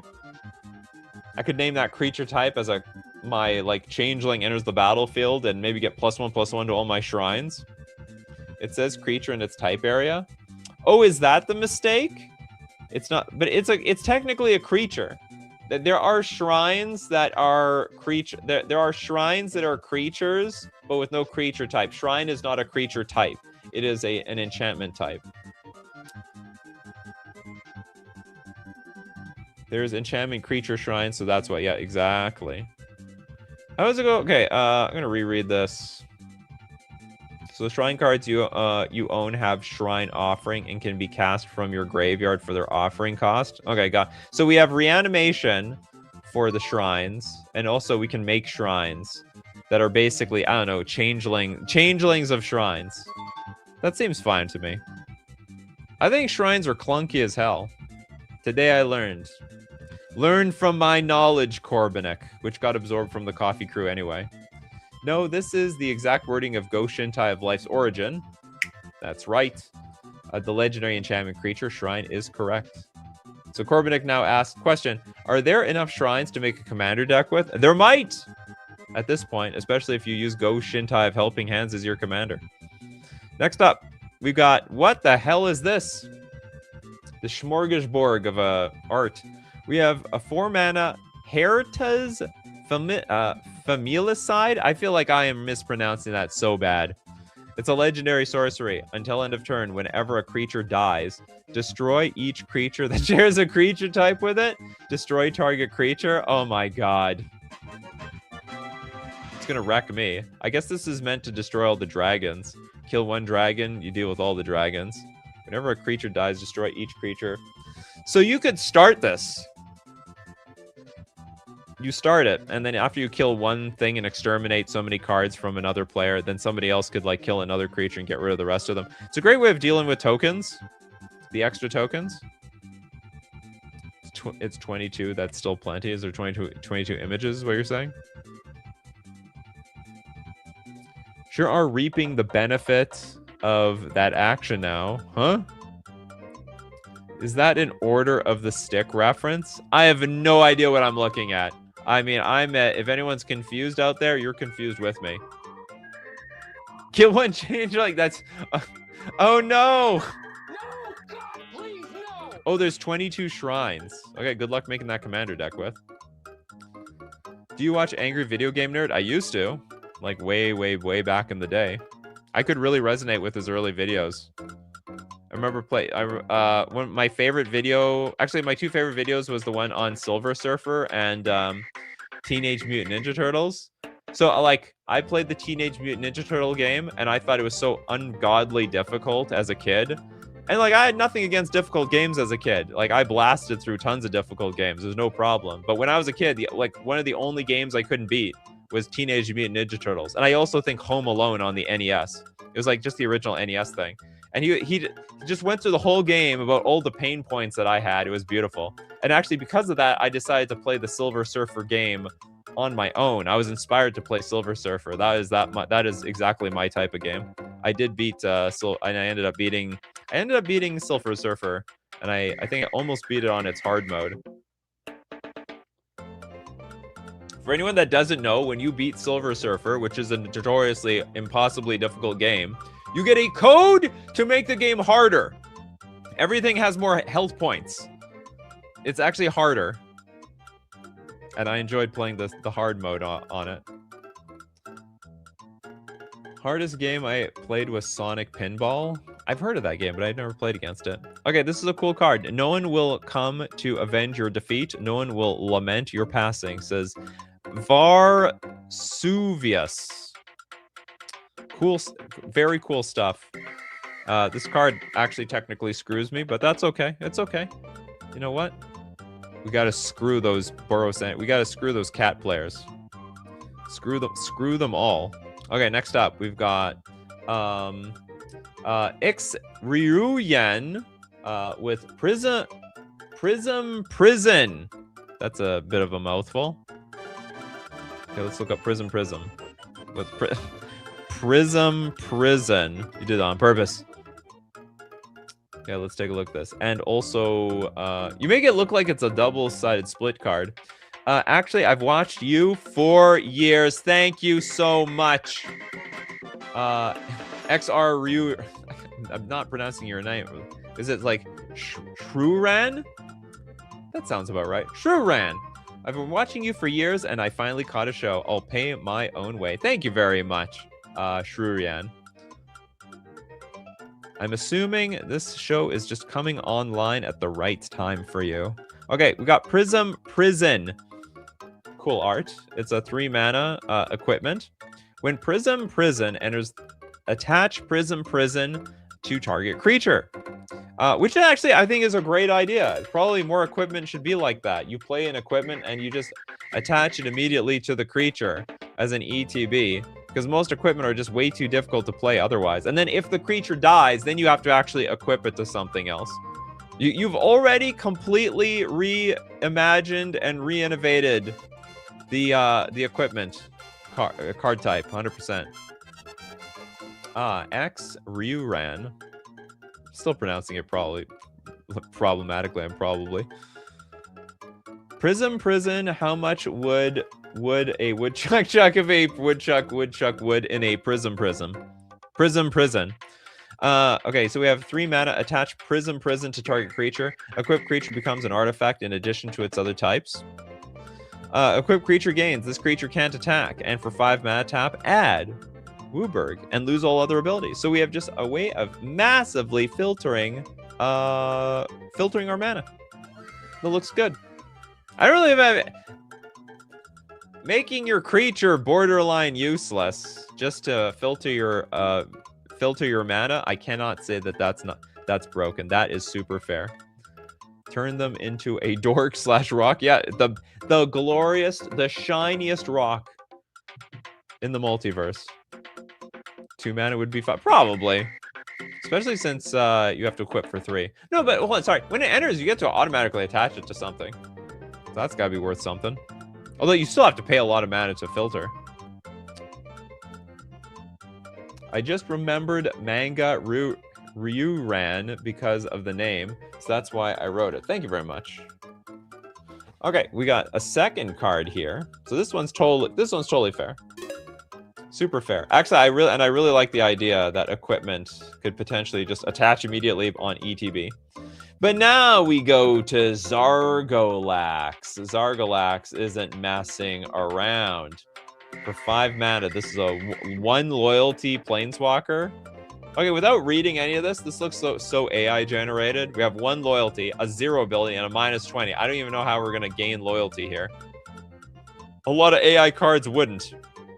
When Zargolax enters, place a phylactery counter on target artifact. Whenever a creature leaves the battlefield the same turn as it entered, add 1 loyalty to Zargolax. Okay, so we have some means of actually buffing the loyalty. When Zargolax drops to 0 loyalty while a phylactery counter is on the field, set its loyalty to 1. Good God. So 0 mana, put a creature card from a graveyard onto the battlefield as a 2/2 black zombie in addition to its other types, and sacrifice this creature during the end step.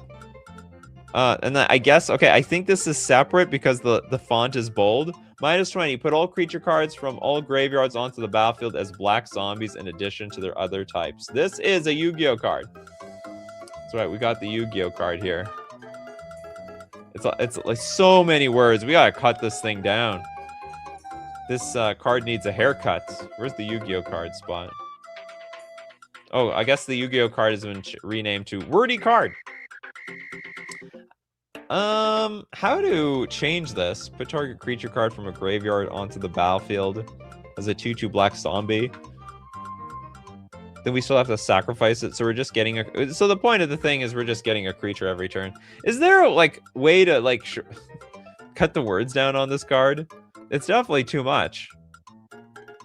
Put all creatures on the battlefield under whose control? This card needs work. Put all creature cards from all graveyards onto the battlefield as black zombies in addition to other types. I mean, as worded, it's anybody. You know what I would do, though, to be honest? I would make the ultimate cheaper. Like, a lot cheaper. Like, minus... How easy is it? Whenever a creature leaves the battlefield the same turn as it entered, add 1 loyalty. -6? Probably. I think it is so ungodly difficult to increase its loyalty that you might as well make something like, make it a -6 or -7. Looks like a heavy metal album cover. Maybe it is. Maybe it is a heavy metal album cover. So I would cheapen this thing and somehow, I don't know, there's probably a cleaner way to reduce the wordiness on this thing. It's meant to be all under your control, so that's why it's 20. Also, like, by the time that we pull this off. Oh, I see. Even then, not gonna lie, -8. -8. Even if it all come into play under your control, -8. I think -20 is a lot. Like, -20 is in, like, never happeningville. Or you can increase the starting loyalty to, like, say 5 and make it -15 or something like that. Yeah, 20 is, it's a lot. It's never happening. It will die a miserable death. Zargalax will be dead before the first creature enters the battlefield to increase its loyalty. Or sorry, it hits the battlefield, then leaves the battlefield. And I think it's just fair. Like, you know what I would do? It's like, replace this entire sentence with something like, whenever a creature dies, put a loyalty counter on Zargalax. That's it. That's it. Doesn't have to be complicated. You can even start at, like, start this thing at maybe 8 loyalty. Or 5 loyalty and make the minus whatever -11 or -12 or something like that. I only see -15, and even that one can even get a lot of loyalty on a single activation. Anyway, I see the idea. Okay, it needs a little bit of work, but the idea is good. The idea is good. Liliana Vest, the 5-mana planeswalker, does this effect by 8 loyalty. There we go. It's already done, and done cheaper. We can make it cheaper than Liliana Vest. Cheaper than Liliana Vest. Thank you so much for your super chat and your cards.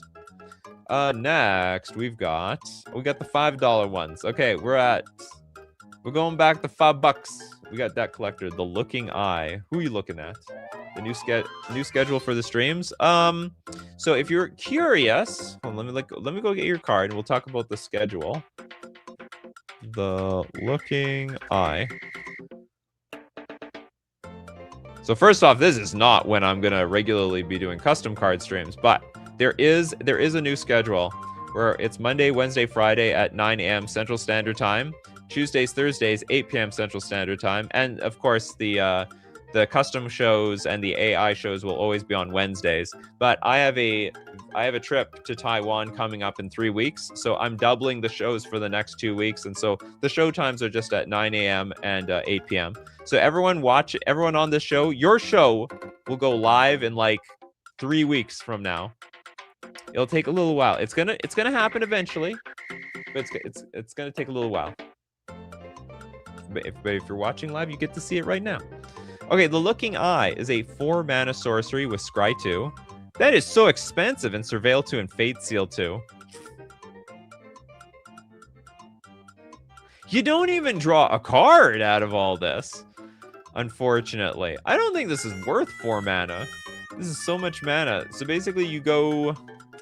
So you can look 4 cards deep on your deck while also manipulating 2 cards from your opponent's deck. Look at the... By the way, this is not Fate Seal's ability. Look at the top 2 cards of an opponent's library. Then you may put any number of them on the bottom of that library. Fate Seal is actually just look at the top 2 cards of a... Oh, wait a minute. No, is Fate Seal? Maybe that is Fate Seal's ability. I'm just confusing with Jace. Jace didn't technically have Fate Seal. It was just like, look at the top card of a player's deck and then put it on the top or bottom. Okay, so maybe Fate Seal is exclusively to opponents. Careful that they do not cast my Memorize instant. That's right. Gotta be very careful. Yeah, we're bringing Fate Seal. We're bringing Fate Seal back. At the very end, I think we should at least draw a card out of this. It is Fate Seal's ability where it is reverse scry. Okay. Gotcha. Takes too long to resolve? Maybe. I think it'll be okay. Fate Seal 2. Let's Mana Screw or Mana Flood Johnny. One way or another, we're going to win this game.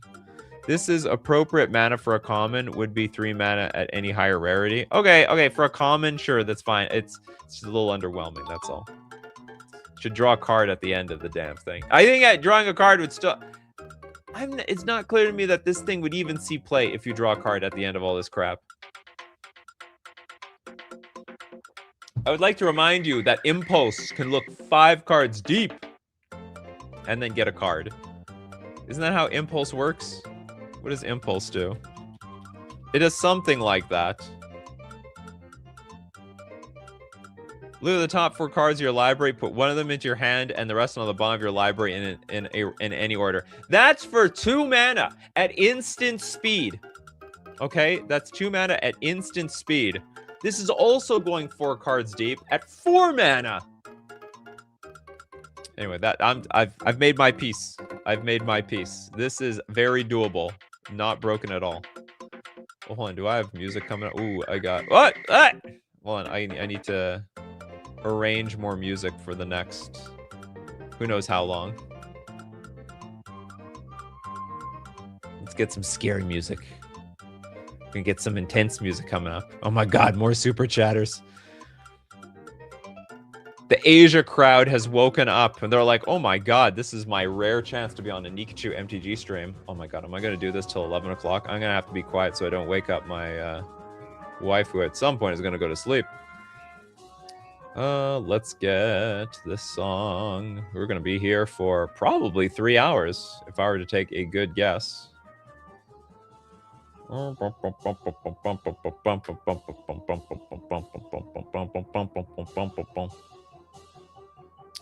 Okay, okay, I'm good to go. You're from the US? Okay, well that's fair. I saw an anime avatar. I can't tell. But there is a point where like well, I mean, I guess if you're in Asia, you're like going to work at this point. But people like to be part of the show while they're at work. Do we ever have a 3-hour stream? I'm pretty sure the longest stream was about 3.5 hours. It was like 3 hours, 20 minutes or something like that. It was... That's why I make you guys pay, okay? Some people are like, why can't it be for free? Well, because the show would go on for like 10 hours. Okay, I guess next up in line is Razgriz13. Welcome to the show. We got Tribios Deuce Fatorum.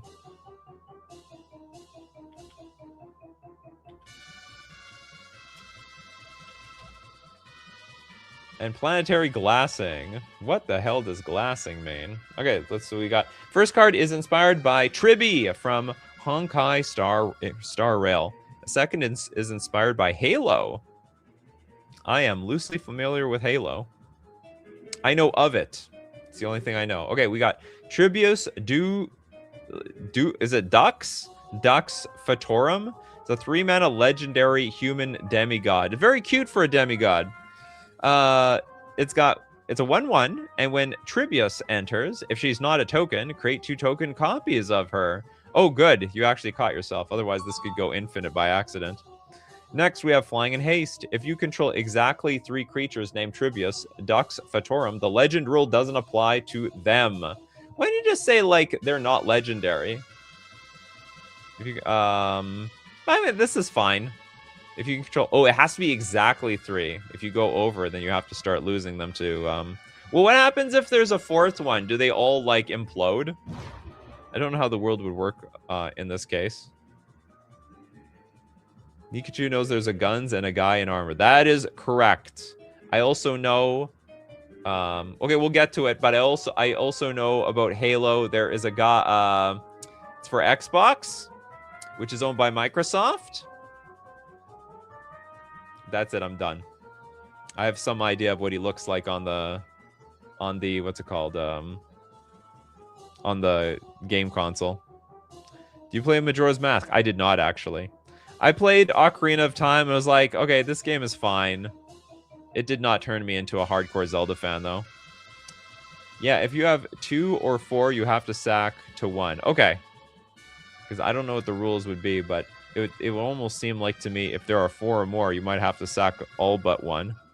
Oh, so you have to sack to 1. You have to sack to 1. Okay, correct. Okay, so I was right. For a blue, return a land you control to its owner's hand. Return Tribius to her owner's hand. If you returned a gate this way, you may put a land from your hand onto the battlefield. Wow, that came out of nowhere. We have gate support, people. We have actually more than one gate card today. If you returned a gate this way, you can we can put a land back. Return a land you control back to hand. So we return the land and we return Tribius, which is totally fine. There's nothing broken about this card. This is like, what is this? It's just literally 3 mana for 3 power divided. It does have haste though, so you can attack immediately. It's all about the lore. Lore compliant. We cannot break the rules of the lore here today. Ocarina of Time was groundbreaking. You know, some of those dungeons were just too damn long. Or sorry, the temples, they're just too damn long. It was fine. I had a good time. I got my money's worth out of that game. And then that was the last Zelda game I played. I'm like, this is a bit. They hyped it up too much. Like it was the best thing since sliced bread. It was just way too hyped for me. It disappointed me. Yeah, more gate love. Can never have enough gates. All right, 2 thumbs up. Or sorry, we should have 3 thumbs up for Tribios. Next up, we've got the planetary glassing. That sounds like something naughty. Okay, we're gonna you want to glass it up? We're gonna go glassing around here. Sounds illegal. Sounds very illegal. Did you play it when it was new? Yes, I did. I had a pre-ordered copy of it. I had the golden cartridge, whatever the hell that was. It wasn't that special because I think everyone had a golden cartridge at the time. So planetary glassing is a 6 mana sorcery. Put a blight counter on all lands. I don't remember what a blight counter is. What does blight counters do? Blight counter MTG. It's -1/-1 counters. It's weird that they have to. Why are we naming -1/-1 counters now? This is insane. Nikachu played Pong when it was new. I did not. I'm not that old. I'm not that old, but I've been playing Super Mario Brothers since I was like 3 years old. I think you would make this an enchantment due to the continuous blight effect. Okay, lands with blight counters lose all types and abilities and have tap add a colorless. What did we seriously just put a -1/-1 counter on a land? Where players put -1/-1 counters on creatures as costs or effects. Conversely, blight counters are unique markers used by specific cards like Rotten Mouth Viper to trigger penalties, having no inherent -1/-1 counter. So, I mean, I don't think it's illegal to put a -1/-1 counter on a land. It is interesting. So we put a blight counter on all lands. Lands with blight counters lose all types and this is like an Armageddon. Now that I'm thinking about it. No, you are thinking of Blight, the mechanic. Blight counters do not do anything. Oh, well, now they do, apparently. Because they, lands with Blight counters now tap for wastes. How much mana was this? Okay. So it's sort of an Armageddon. Except the lands are still there. You could remove the counters, too. It's not impossible.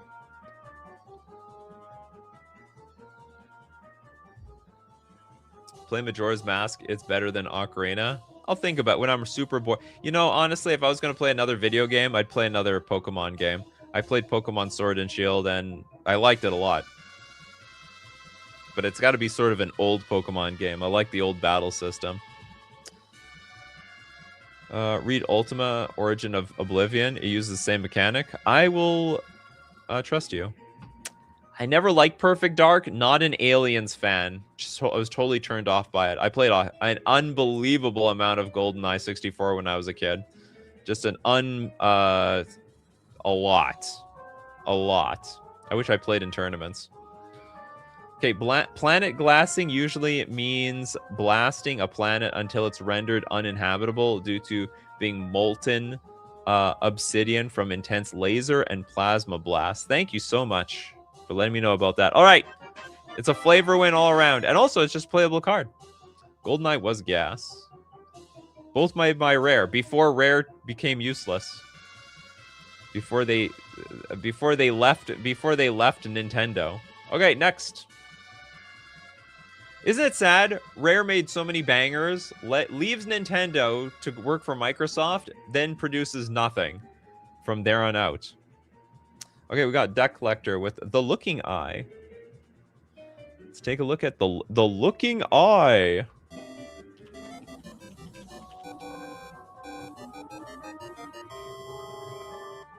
Shoot, we looked at this one already. I've done it. Do we have this thing where we did this? We do. Oh my god. We did this already. I can't believe I fell for the oldest trick in the book. And the sad thing is, I tricked myself when I did that one. Yeah, we did this already. Next we've got, who's next? I guess Gillum. It That Tracks Mechanics. Let's see. It That Tracks Mechanics. It's a robot. It also appears to be quite silver border. Unfortunately, we already got our uncard for today. So if you're trying to go for that uncard thing, flavor win. Okay, hold on. Oh, do we have a flavor win? There was a flavor win the last card. Let's go. Let's get that flavor win on here. Flavor win. The 2-hour stream is about to get hit in like 8 minutes. Okay, It That Tracks Mechanics is a quadruple colorless 2/2 headache maker. Okay, that's a new creature type. Oh no, yeah, so okay, that's a new creature type. Wow, it's gonna be a double space here. Okay, when this creature enters, you take the initiative. You venture into the dungeon. You become the monarch. You gain the city's blessing, and it becomes day. When this creature attacks, suspect a creature, go to creature. The ring tempts you. Create a roll token of your choice and attach it to target creature you control. I would ban this card instantaneously. What's funny is this is a legal card. It doesn't even need to be an unset card. Headache maker sounds like alcohol to me. Surely we've discussed the rules by now. Well, you gotta call it. I can't remember. It's like some of those games. You gotta call it when it happens. You can't be too far. You can be one card late, but not later than that. Headache maker, any Yu-Gi-Oh card. Yeah, basically. Yeah. I mean, Yu-Gi-Oh could be renamed to Headache the Game. Torn says, I'm asking because my currency apparently doesn't agree with the YouTube brackets. Where is it? No, okay, I believe you. I don't know how much this is. It's probably $5. I think I did this once with the it was a 35 DKK and USD. Yeah, it's $5. You're good. You're good. I'll get to you. I promise I'll get to you. Or maybe I'll get to you eventually. There's the Dam Draws, Surefire Selves, and you're next, Torn. You're all good. Okay, I'm moving on. This is a nonsense card. There's nothing even to say about this. I'm glad it doesn't exist. That's the only commentary I have. I'm glad it doesn't exist. I don't need more nonsense like this in Magic the Gathering. The Dam Draws with Congeal the Prismatic.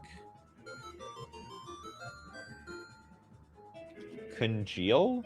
Not conceal? It is congeal.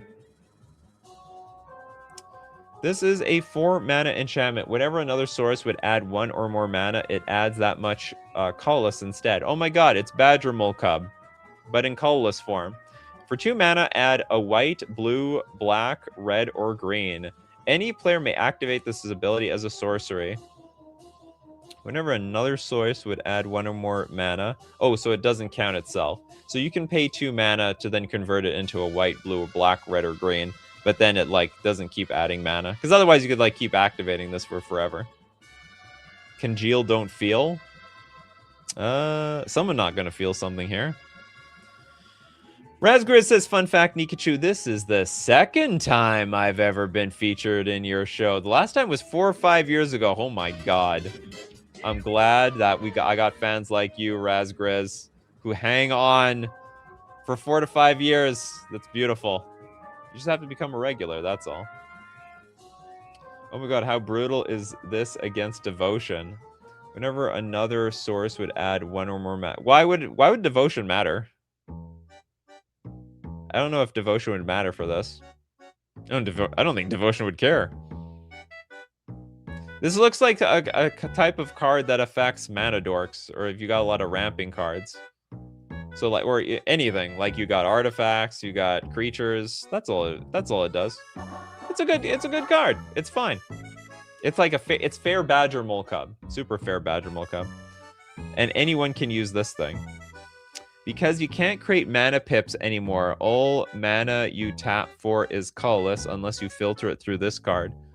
Whenever another source would add 1 or more mana, it adds... Oh, I see what you mean. You know what? I did... Okay, it's not... Okay, I misread this card. I thought you're getting an extra colorless in addition to the mana that you have. No, like, we are now a waste land where everything's a waste. This is actually maybe more so, and then now we're so like everything's taxed, right? So we now have to pay 2 mana to get a single white. Yeah, it's actually a completely evil card, turns out. This affects every card that requires colored mana. Of course. Yeah, so now you have to spend 2 colorless to get a white. You gotta spend, like, you'd have to spend 4 mana to just play a blue-white card. Everything is taxed except for the Eldrazi/Drawn players. Okay, this is probably broken. It's probably like the ultimate tax cards. Eldrazi is salivating. I know. The floor, you have to pull out this, the floor is wet sign. The janitor is saying the slippery when wet. You want the rainbow, you gotta pay double. I know, it's terrible. It's completely... I would say it's borderline broken. Then you run Chromatic Orrery to make it so that you can spend mana, so it were mana of any color to get around your card. Chromatic Orrery, the value. Stonks, people. Stonks go up. Next up, Surefire Selves. We got Nerida, the Atlantean Queen. That sounds very merfolk-like. Neridia. Sounds like they're from planet Druidia. Nerida.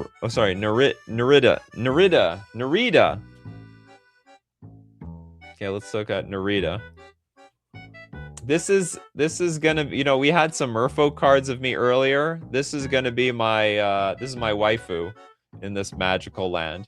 It's merfolk time, except this one is a human. It's a human merfolk. You know, I mean, they're all human fish, basically. They're like half people. This one's half naked.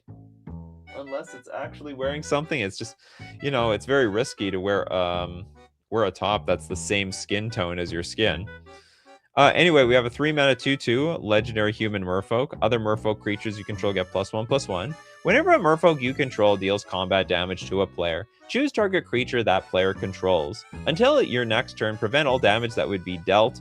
Prevent all damage that creature would deal. It attacks you during its controller's next combat phase if able. It attacks you. So it's definitely attacking for nothing? But we're not going to get damaged by it. Weird. Eldrazi Winter. No, Eldrazi Spring Break. Making some mention of what's going on right now. Who's loving their spring break right now? Benjamin Berkey says, I was watching Card Market Yu-Gi-Oh! And one of the Yu-Gi-Oh! Players on there was explaining how he loves making the game nearly go to time on turn 1 because he is comboing off. What an absolutely miserable experience. So Varel of the Hulklate is a real card that's a human merfolk, but he's part of the Simic, so it makes sense. So I guess they like, because the Simic, that's the idea is like you start as one creature and you transform into another creature. In this case, she was probably born a human merfolk. I wonder, I guess, you get a merfolk, you get a human, you know what? They're beautiful enough to get it on, and you get a human merfolk at the end of it. Must be very awkward for the human to go visit the family underwater, though. Very, very awkward. Okay, this card is definitely legal. It's Ariel the Mermaid. Could be. I mean, unless maybe that is the. Is that really the lore? Care for another song? I don't remember how the Little Mermaid goes. I know the plot and everything, but I'm not like quite well versed with how that movie played out. It's like there's a mermaid that wants to be a human, and then I think her evil aunt, gives her wish, and she almost drowns, and then she ends up going to the surface, and she combs her hair with a fork, and then somehow everything's fine in the end. The real Little Mermaid ends with her turning into sea foam or something. Good God! What's the Disney song? Under the Sea. Oh yeah, and there's some songs in between. Okay, it's Ariel. I believe y'all. Next up, we got Torn with Akashik, the Enrollment Archivist.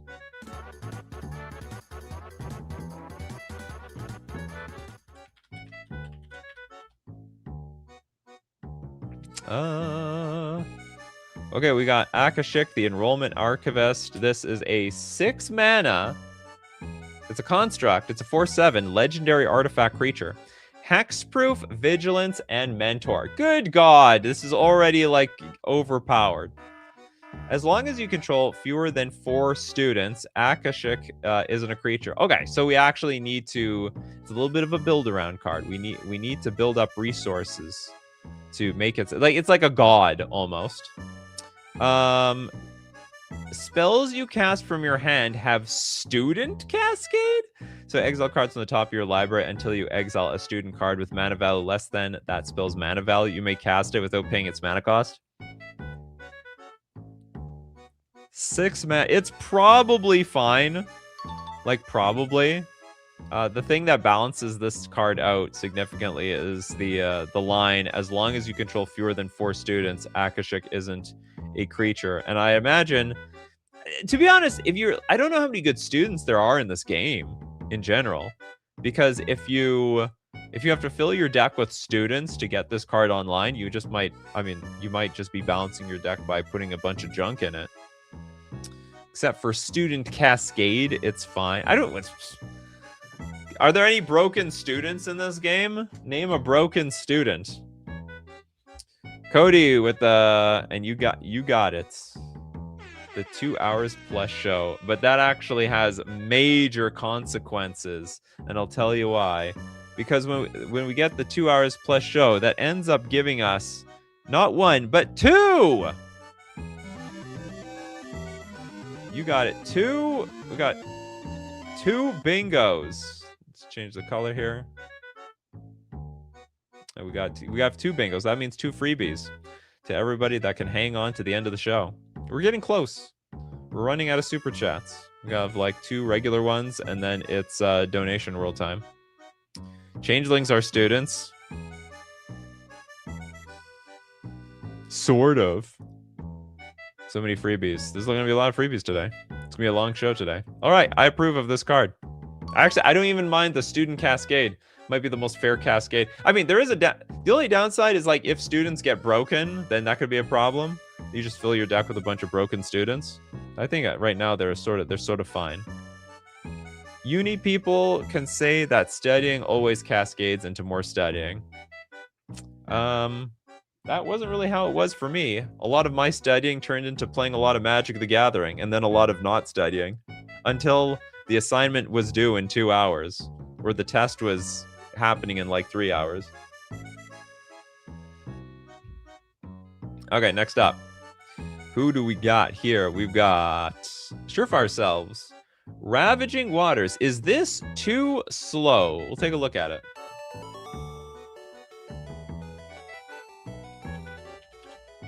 Ravaging Waters. Well, it's 1 mana, so that sounds pretty fast.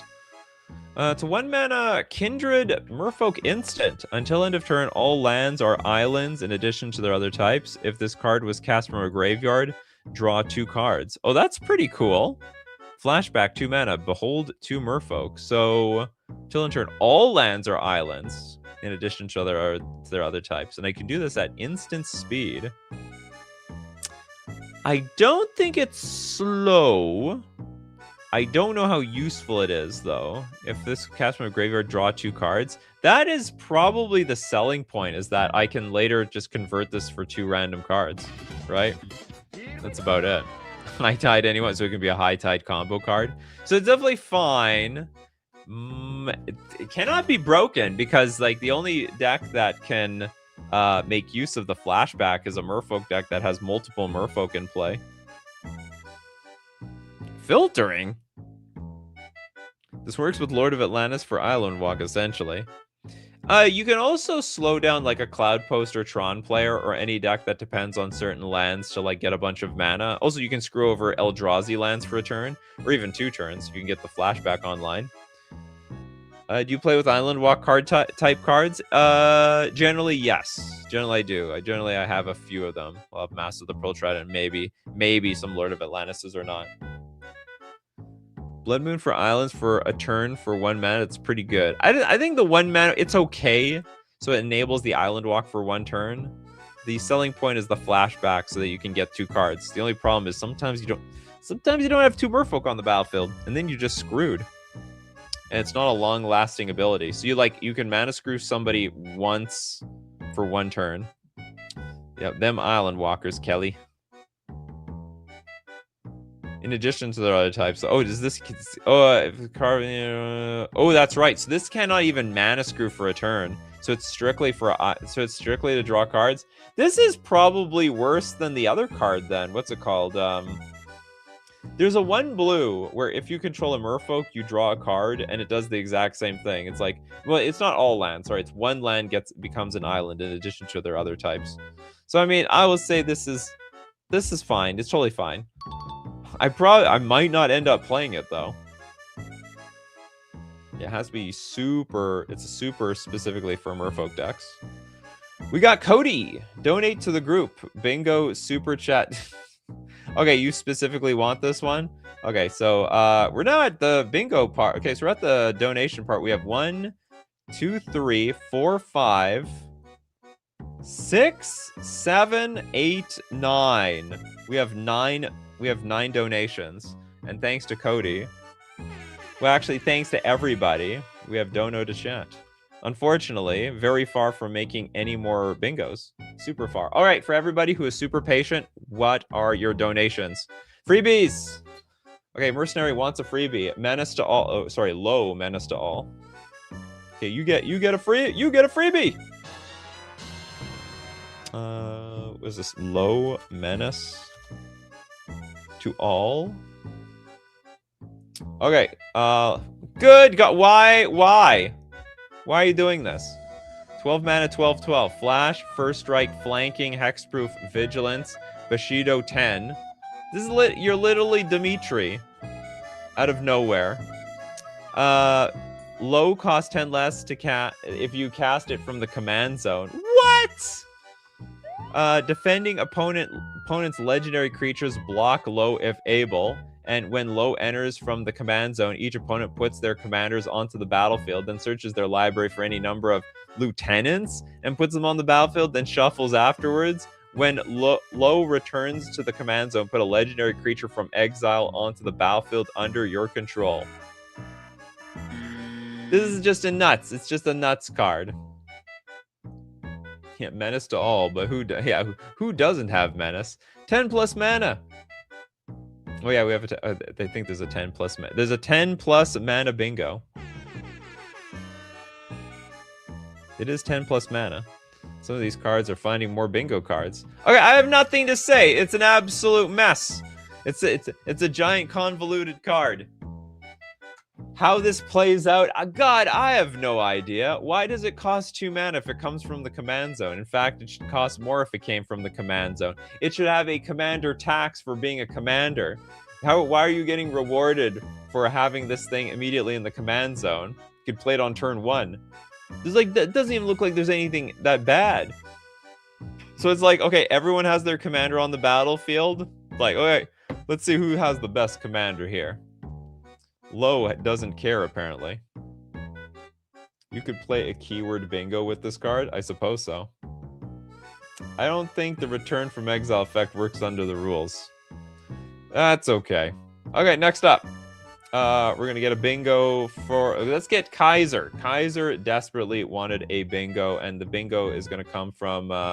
thanks to Noise Marrow. Thank you so much, Noise Marrow, for your donation. Eon of Orator. We have Aeon.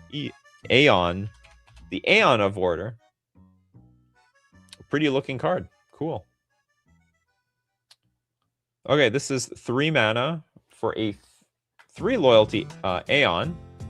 Your opponents play with the top card of their libraries revealed. If you are the Monarch, they also play with their hands revealed. Cool! That is very, very cool, actually. So you have the ability... So this is like a really good Codex Shredder card, because if they've got something really good on top of the library, you can just Codex Shredder the thing right into the graveyard. +1, tap target creature and put a stun counter on it. If you are the Monarch, put 2 stun counters on it. This is like a thing. So, but if you're the Monarch, this is just infinitely more broken or something. -2, create a 3/3 white Emanator creature token if you're the Monarch. Otherwise you become the Monarch. How are we going to become the Monarch? Well, apparently we can just go -2 immediately and become the Monarch. There's only one way to become the Monarch.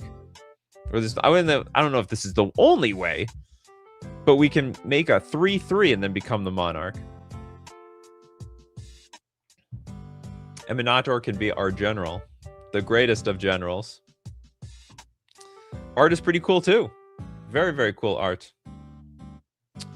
Okay, I don't really have anything to say about this card. It's pretty vulnerable. I mean, it does protect itself a little bit. Like, you can tap creatures and stun them. But you're not going to do it immediately because you can tap and stun creatures immediately, but if you want to become the Monarch, I bet the default thing you're going to do is just go -2 when it enters the battlefield. Not necessarily. There's just one creature out. Maybe you'll tap it down. Make sure. And you know what they're capable of. This is going to be a really frustrating card for... You know what this really is going to do? It's just going to get everyone to fight each other. It's like, okay, I know you have this giant card in your hand. You're the threat. You're the danger. I'm attacking you. And then everyone knows who's the second largest threat. And you're like, you know, your hand is not revealed, so no one has to pick on you. Very, very, very cool card. I think it's very interesting. The amount of information you get, but the other players don't. Yeah, become Monarch first, then play it. Put double those stun counters. Oh yeah, we need to be the Monarch to see their hands. Otherwise, we just see the top of their library. Okay, next up, we got Pedgeman. Pick your choice. Let's get EIKI Heaven's Judgment. Or Heaven's Judge? You want Heaven's Judge. All right, we'll take a look at that. Okay, this is 2 donations on behalf of Steve Cooper. Thank you very much, Steve Cooper. Okay, Ike Heaven's Judge is a 5 mana 1/5 God Advisor with Eminence. Whenever a player commits a crime, if Ike Heaven's Judge is in the command zone or on the battlefield, that player gets a sin counter. It's also indestructible. Whenever Aiki attacks, she gets +X+0 until end of turn, where X is the number of sin counters defending player controls. Cool! So the more the more naughty people have been, the stronger she gets. I sort of like her art too. She's like balancing some scales. Yeah, eminence. Whenever a player commits a crime, so the more naughty you have been, you targeting things, you're a menace. You're a menace to society. Get me some pictures of my opponents who are committing crimes around here. You're welcome, Kaiser. Be back next time. Oh, wait a minute. This thing's indestructible. So in theory, this could be just a 1-5. But if you've been bad, you've been if you've been a bad person, it should be Santa Claus, actually. Santa Claus has been keeping track of who's been naughty and nice. But maybe she likes the naughty, you know? Maybe she likes a bad boy. So anyway, she gets +X+0 until undetermined, where X is the number of sin counters defending player controls. And then I guess if you try to like get rid of her, well, it's going to increase your naughty counters. No trample, so at worst you can chump block. Yeah, very, very, very fair. Super fair. Very cool concept, though. Okay, next freebie. Mappius wants one with Sanaki the what is this? Mekanko. So Sanaki. Let's look up Sanaki. Perfect, found it. Thank you very much for all the donations from Steve Cooper. And then we have, okay, Sanaki the Mekanko Devotee. This is a 2-mana 0/1 human monk. It's got Bestow. Oh my god, we brought Bestow back. Prevent all damage dealt to and by Sanaki and the enchanted creature. What? What are we, just bricking our own creature? For a white, return target aura you control to its owner's hand. If you cast this card for its bestow cost, it's an aura. I guess you can put it on opponent's creatures, so I guess the idea is you're putting it on something else. Is that what I'm is that where I'm getting at? So it's like, it's basically you're putting pacifism on something. Prevent all damage dealt to and by Sanaki and the enchanted creature. Okay. I think that card works out. The whole thing checks out. I never thought about bestowing somebody else's creature. Like, I don't remember any, like, negative bestow cards.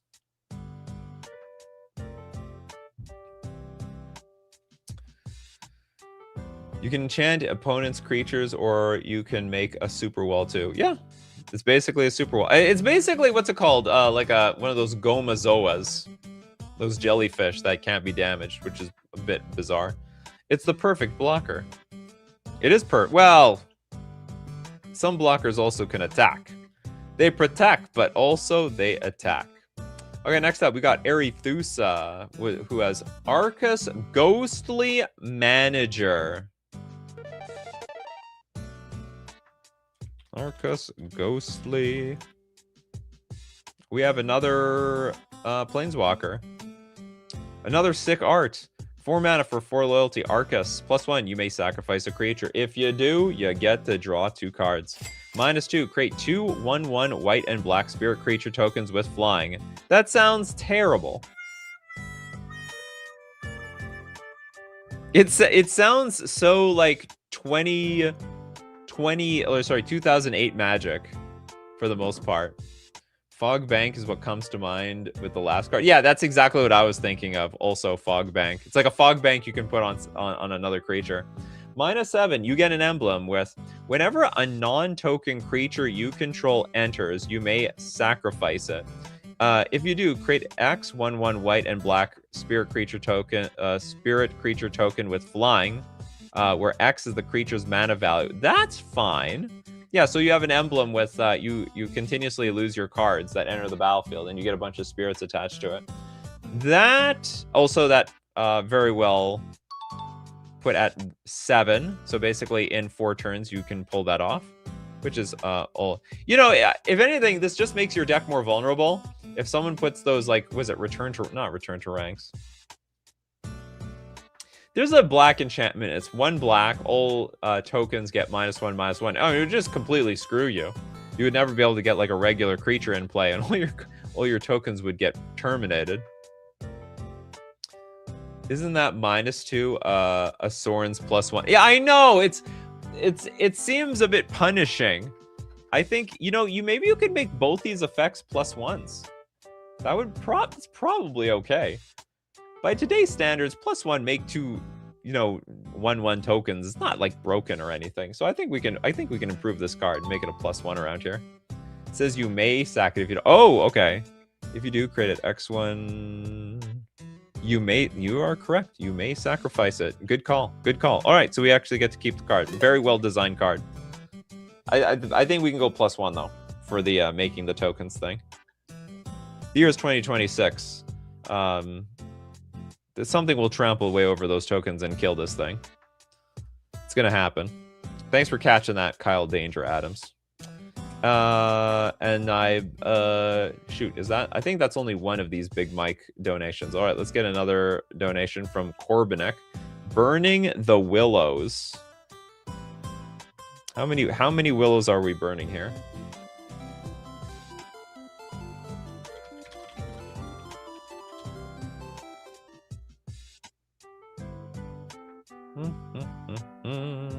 Thank you very much, Big Mike, for your donations.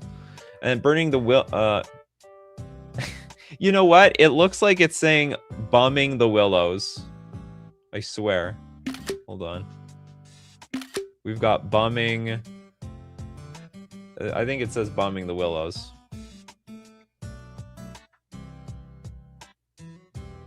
It's bumming.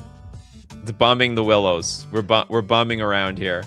What does that mean if we're bumming the willows? Are we asking for a cigarette or something? Hey, can I get a drag? Can you give me a cigarette, please? Okay, we have a red instant. Untap and remove all creatures that don't have vigilance from combat. What the hell does this thing do? It's an instant speed card. Untap and remove all creatures that don't have vigilance from combat. So if they have vigilance, they can deal damage.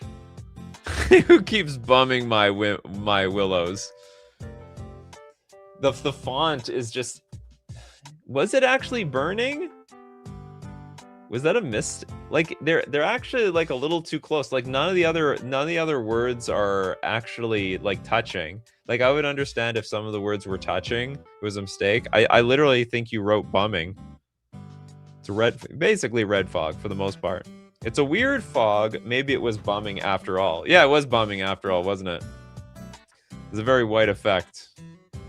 Well, when you're bumming around, it's an R. It's the old font, but none of the other fonts are blending in. This is the only one that blended in. Anyway, it blended in perfectly. Okay, we got bumming around. No one's gonna deal any damage. No. We are just bumming around. Okay, next. Okay, who else has a super chat? Who else wants a super chat? Christopher B might actually want it. That's amazing. You have a card, Christopher B? Shadow of the Colossus, the third. Okay, Shadow of the Colossus. I'm guessing you have a million of these. The 16th. Oh my god. The 6th, the 5th, the 4th. Okay, I got the 3rd. Found it. That is Compliments of Sorpagal. Okay, so now we've got an 8 mana 8/5 Giant Knight Vigilance. Whenever a creature attacks, it's called Gaius the Knight for 8 mana. An 8/5 Vigilance creature. This will get through the bumming card. The bumming card, it will not stop the bumming card at all. So whenever a creature attacks, Gaius the Knight gets +1/+1 until end of turn, and for 1 mana, discard a colorless giant or land card. Gaius gains hexproof and indestructible until end of turn. You know what, Christopher B, of all the people, I would assume that you would be the only person who have the most real, regular, or one of the most like regular normalish cards of all time. It's very funny given how big it is. Like it can't get bigger, I guess, but I guess it can. It gets another +1/+1. Usually, you know, it's not like we have any Eldrazi out there that say that's like a 10/10, and when it attacks, it gets +1/+1. So it's very funny to see this ability on this card. Yeah, we can discard a colorless giant or land card and gets hexproof and indestructible. I guess it's just a big giant. The next foe is a giant canopy, soars to the heavens. The anger of the sleeping giant shatters the earth. I guess you're a big colorless fan, Christopher B. Big colorless fan. We got Razgriz. I know you got a 2-card limit, but if I sent $5 more, could I do a third just this once? Since it's been 5 years since my... Okay, sure. I will make an exception for you. I will allow it. Technically, my Arcus is a TCG adaptation with his ultimate. The other abilities are from old Shadowverse spells. What does that mean? You want the bingo card? You want that to count as a bingo card? Oh no, we're not done yet. We've got still donations to get through. We're not done just yet. The real work hasn't even begun. Actually, no, the real work has begun. Oh my god, these late shows. You people are crazy. We were already like 2.5 hours in, damn it. Dang, that's a lot of attack, actually. It is a lot of attack. And if you're playing a giant... I mean, it's giant kindred here. Okay, who else doesn't have a card? Who else doesn't have a card here? I don't think everyone got a card yet.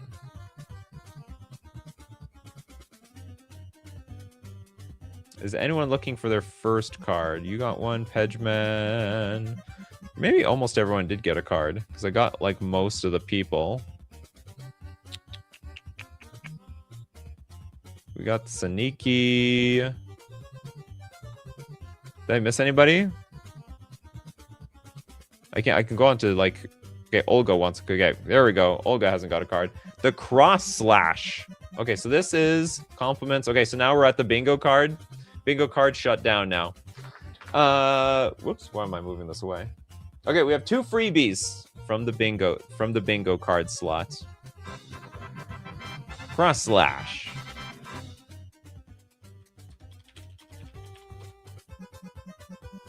Cross Slash is a 6-mana instant. When you cast this spell, copy it. So it copies itself. And you may choose new targets for the copy. Cross Slash deals 3 damage to any target. You may choose new targets. When you cast the spell, copy it, and you may choose new targets. So it's just 6 mana for 6 damage.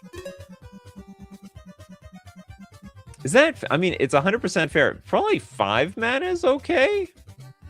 5 mana for 6 damage is probably fine. I'm just trying to think. Like, Lava Axe was 5 mana for 5 damage. So by today's standards, 5 mana for 6 damage has got to be okay.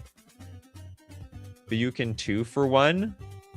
Oh, I see. Yeah, because you can divide the damage. No, but like, I think it would be also still fine if you did that for 5-ish mana.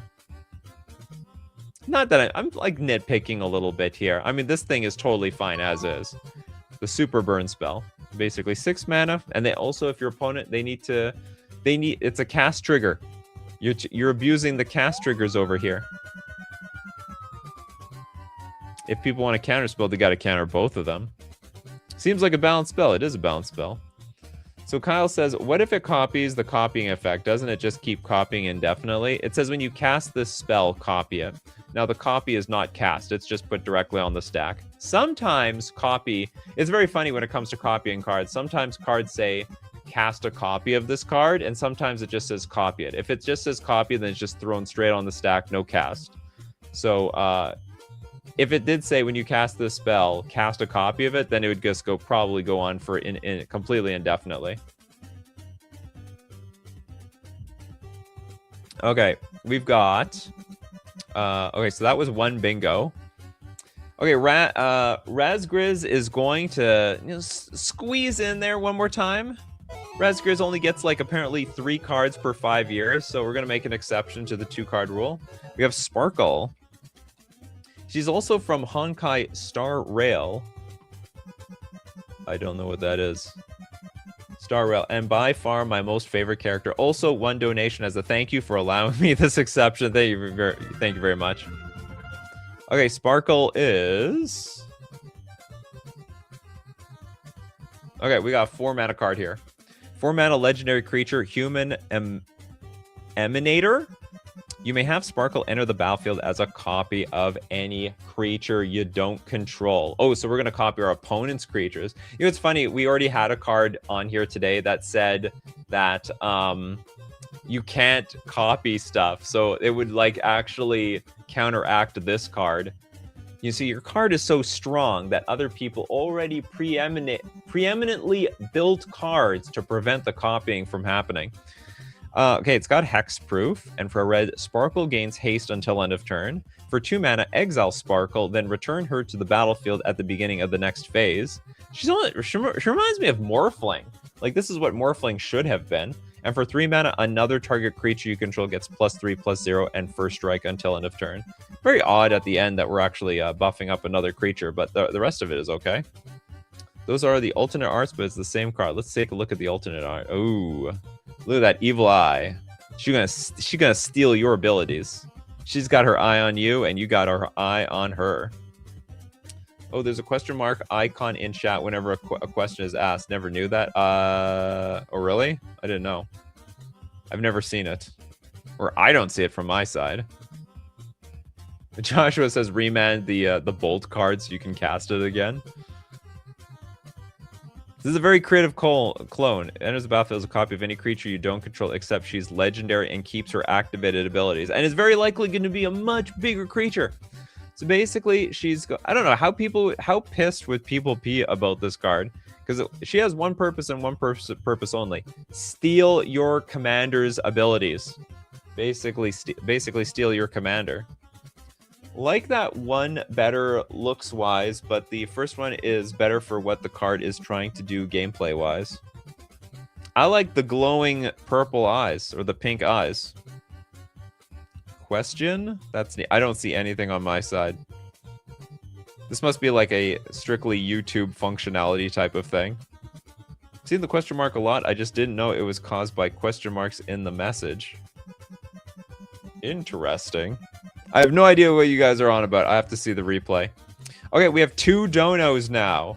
Okay, if everyone's got a card, I want to get to some people in the Discord that didn't get a card. Maybe they can't be here for today's show. So we have 2 more cards. One of them can go to Sorpagal, the Ristic Study Group. This is I'm going to give a different sound effect. So 3-mana enchantment. Whenever a player casts a spell, each other player may draw a card. What the hell? Whenever a player casts a spell, each other... So basically, everyone draws. Discard a card. Destroy Ristic Study Group. Any player may activate this ability. Ah. It says, damn it, we were all getting along so nicely. Basically, my reaction said it all. Oh, it's you. This is your card, Sorpagal. I've seen similar heart animation, not sure of the trigger. You know what I think would be interesting, Sorpagal? You just get rid of the second ability. Yeah, group Ristic Study. What if it was just whenever a player casts a spell, each other player may draw a card? It would be insane! It would be completely insane. I like it. I like the idea. Anyway, I mean, this is very legal as printed here. Ristic Study Group. You have this infinite image of the Ristic Study picture. And let's get another one. So we have one more. I'm trying to find somebody who is not here today. Sorpagal and Pedgeman really cooking over there. We got Surefire Cells. We got Kano. We got Torn. Did we get Noise Marrow? Was Noise Marrow here at all? I'm assuming Noise Marrow, I think, donated earlier. Hold on, how far do we have to go? These all look like cards submitted for today's show. Did Arethusa get part of it? Yeah, Arethusa had Arcus. Deck Collector with the Goblin. Okay, Goblin rocks. All right. Deck Collector, you're gonna get a card on today's show. Goblin Rock. I don't know what this is about. It has got my curiosity though. So we have a 2-mana fortification artifact. Fortified land has tap, deal 1 damage to any target. That sounds terrible. Whenever a fortified land becomes tapped, create a tapped 1/1 red goblin creature token. All right, we get a little bit of little token action over here and fortify for a red. So basically our land turns into a Timmy that also makes goblins. Fortify needs explanation as well. Well, attached to target land you control, fortify only as a sorcery. This card comes into play unattached and stays in play if the land leaves play. So basically, fortify is just equipment for lands. That's all it is. It's an equipment for lands, and it's definitely... This is an amazing card. It's amazingly doable. The land doesn't lose mana abilities. That is correct. A land that kills Birds of Paradise and Llanowar Elves, it does. There can only be one person with the mana. So you can get Gobbo for tapping. Yeah, you get It's the Gobbo land. We're Goo for Gobbos around here. Yeah, exactly. Equipment for lands. Oh my god. 2 hours 30 minutes. 2 hours 30 minutes starting at it's like 10:35 where I am. This is insane. It's a good thing I don't do these shows in the evening. They could go on like way beyond night. Could go into like 2 o'clock in the morning in theory. As usual, my coffee crew, we do these shows Monday, Wednesdays, Fridays, however, 9 a.m. Central Standard Time, Tuesdays, Thursdays, 8 p.m. Central Standard Time. Thanks to everyone who supports the show. If you're a patron on Patreon, a member on YouTube, or you super chat to be part of the show. Oh my god, you people who super chat to be part of the show. You're everything. People who super chat so other people can be part of the show. The donators that allow other people to get their creations on the show as well. And of course, thank you so much everyone who showed up today. People like Pedgeman, Mappius, Christopher B, Mercenaries. We got Sorpagal as well. Dadam Draws, Steve Cooper. We have Dr. DCA. So you can trigger this whenever you can use mana abilities. That is correct. We got Emeridian, Kano. We have Mappius. I think I got everybody here. Who else? Did I miss anybody? We got Herc Dirk. It was fun while working. Okay, I hope it was very productive. An epic moment, Guru and Mappius, and many more. So as usual, my coffee crew, my Zybra Nation, keep brewing those coffees. Or teas, whatever you're drinking at this hour, and we'll keep brewing up the magic. Take care of yourselves, and I will see you at the next cup.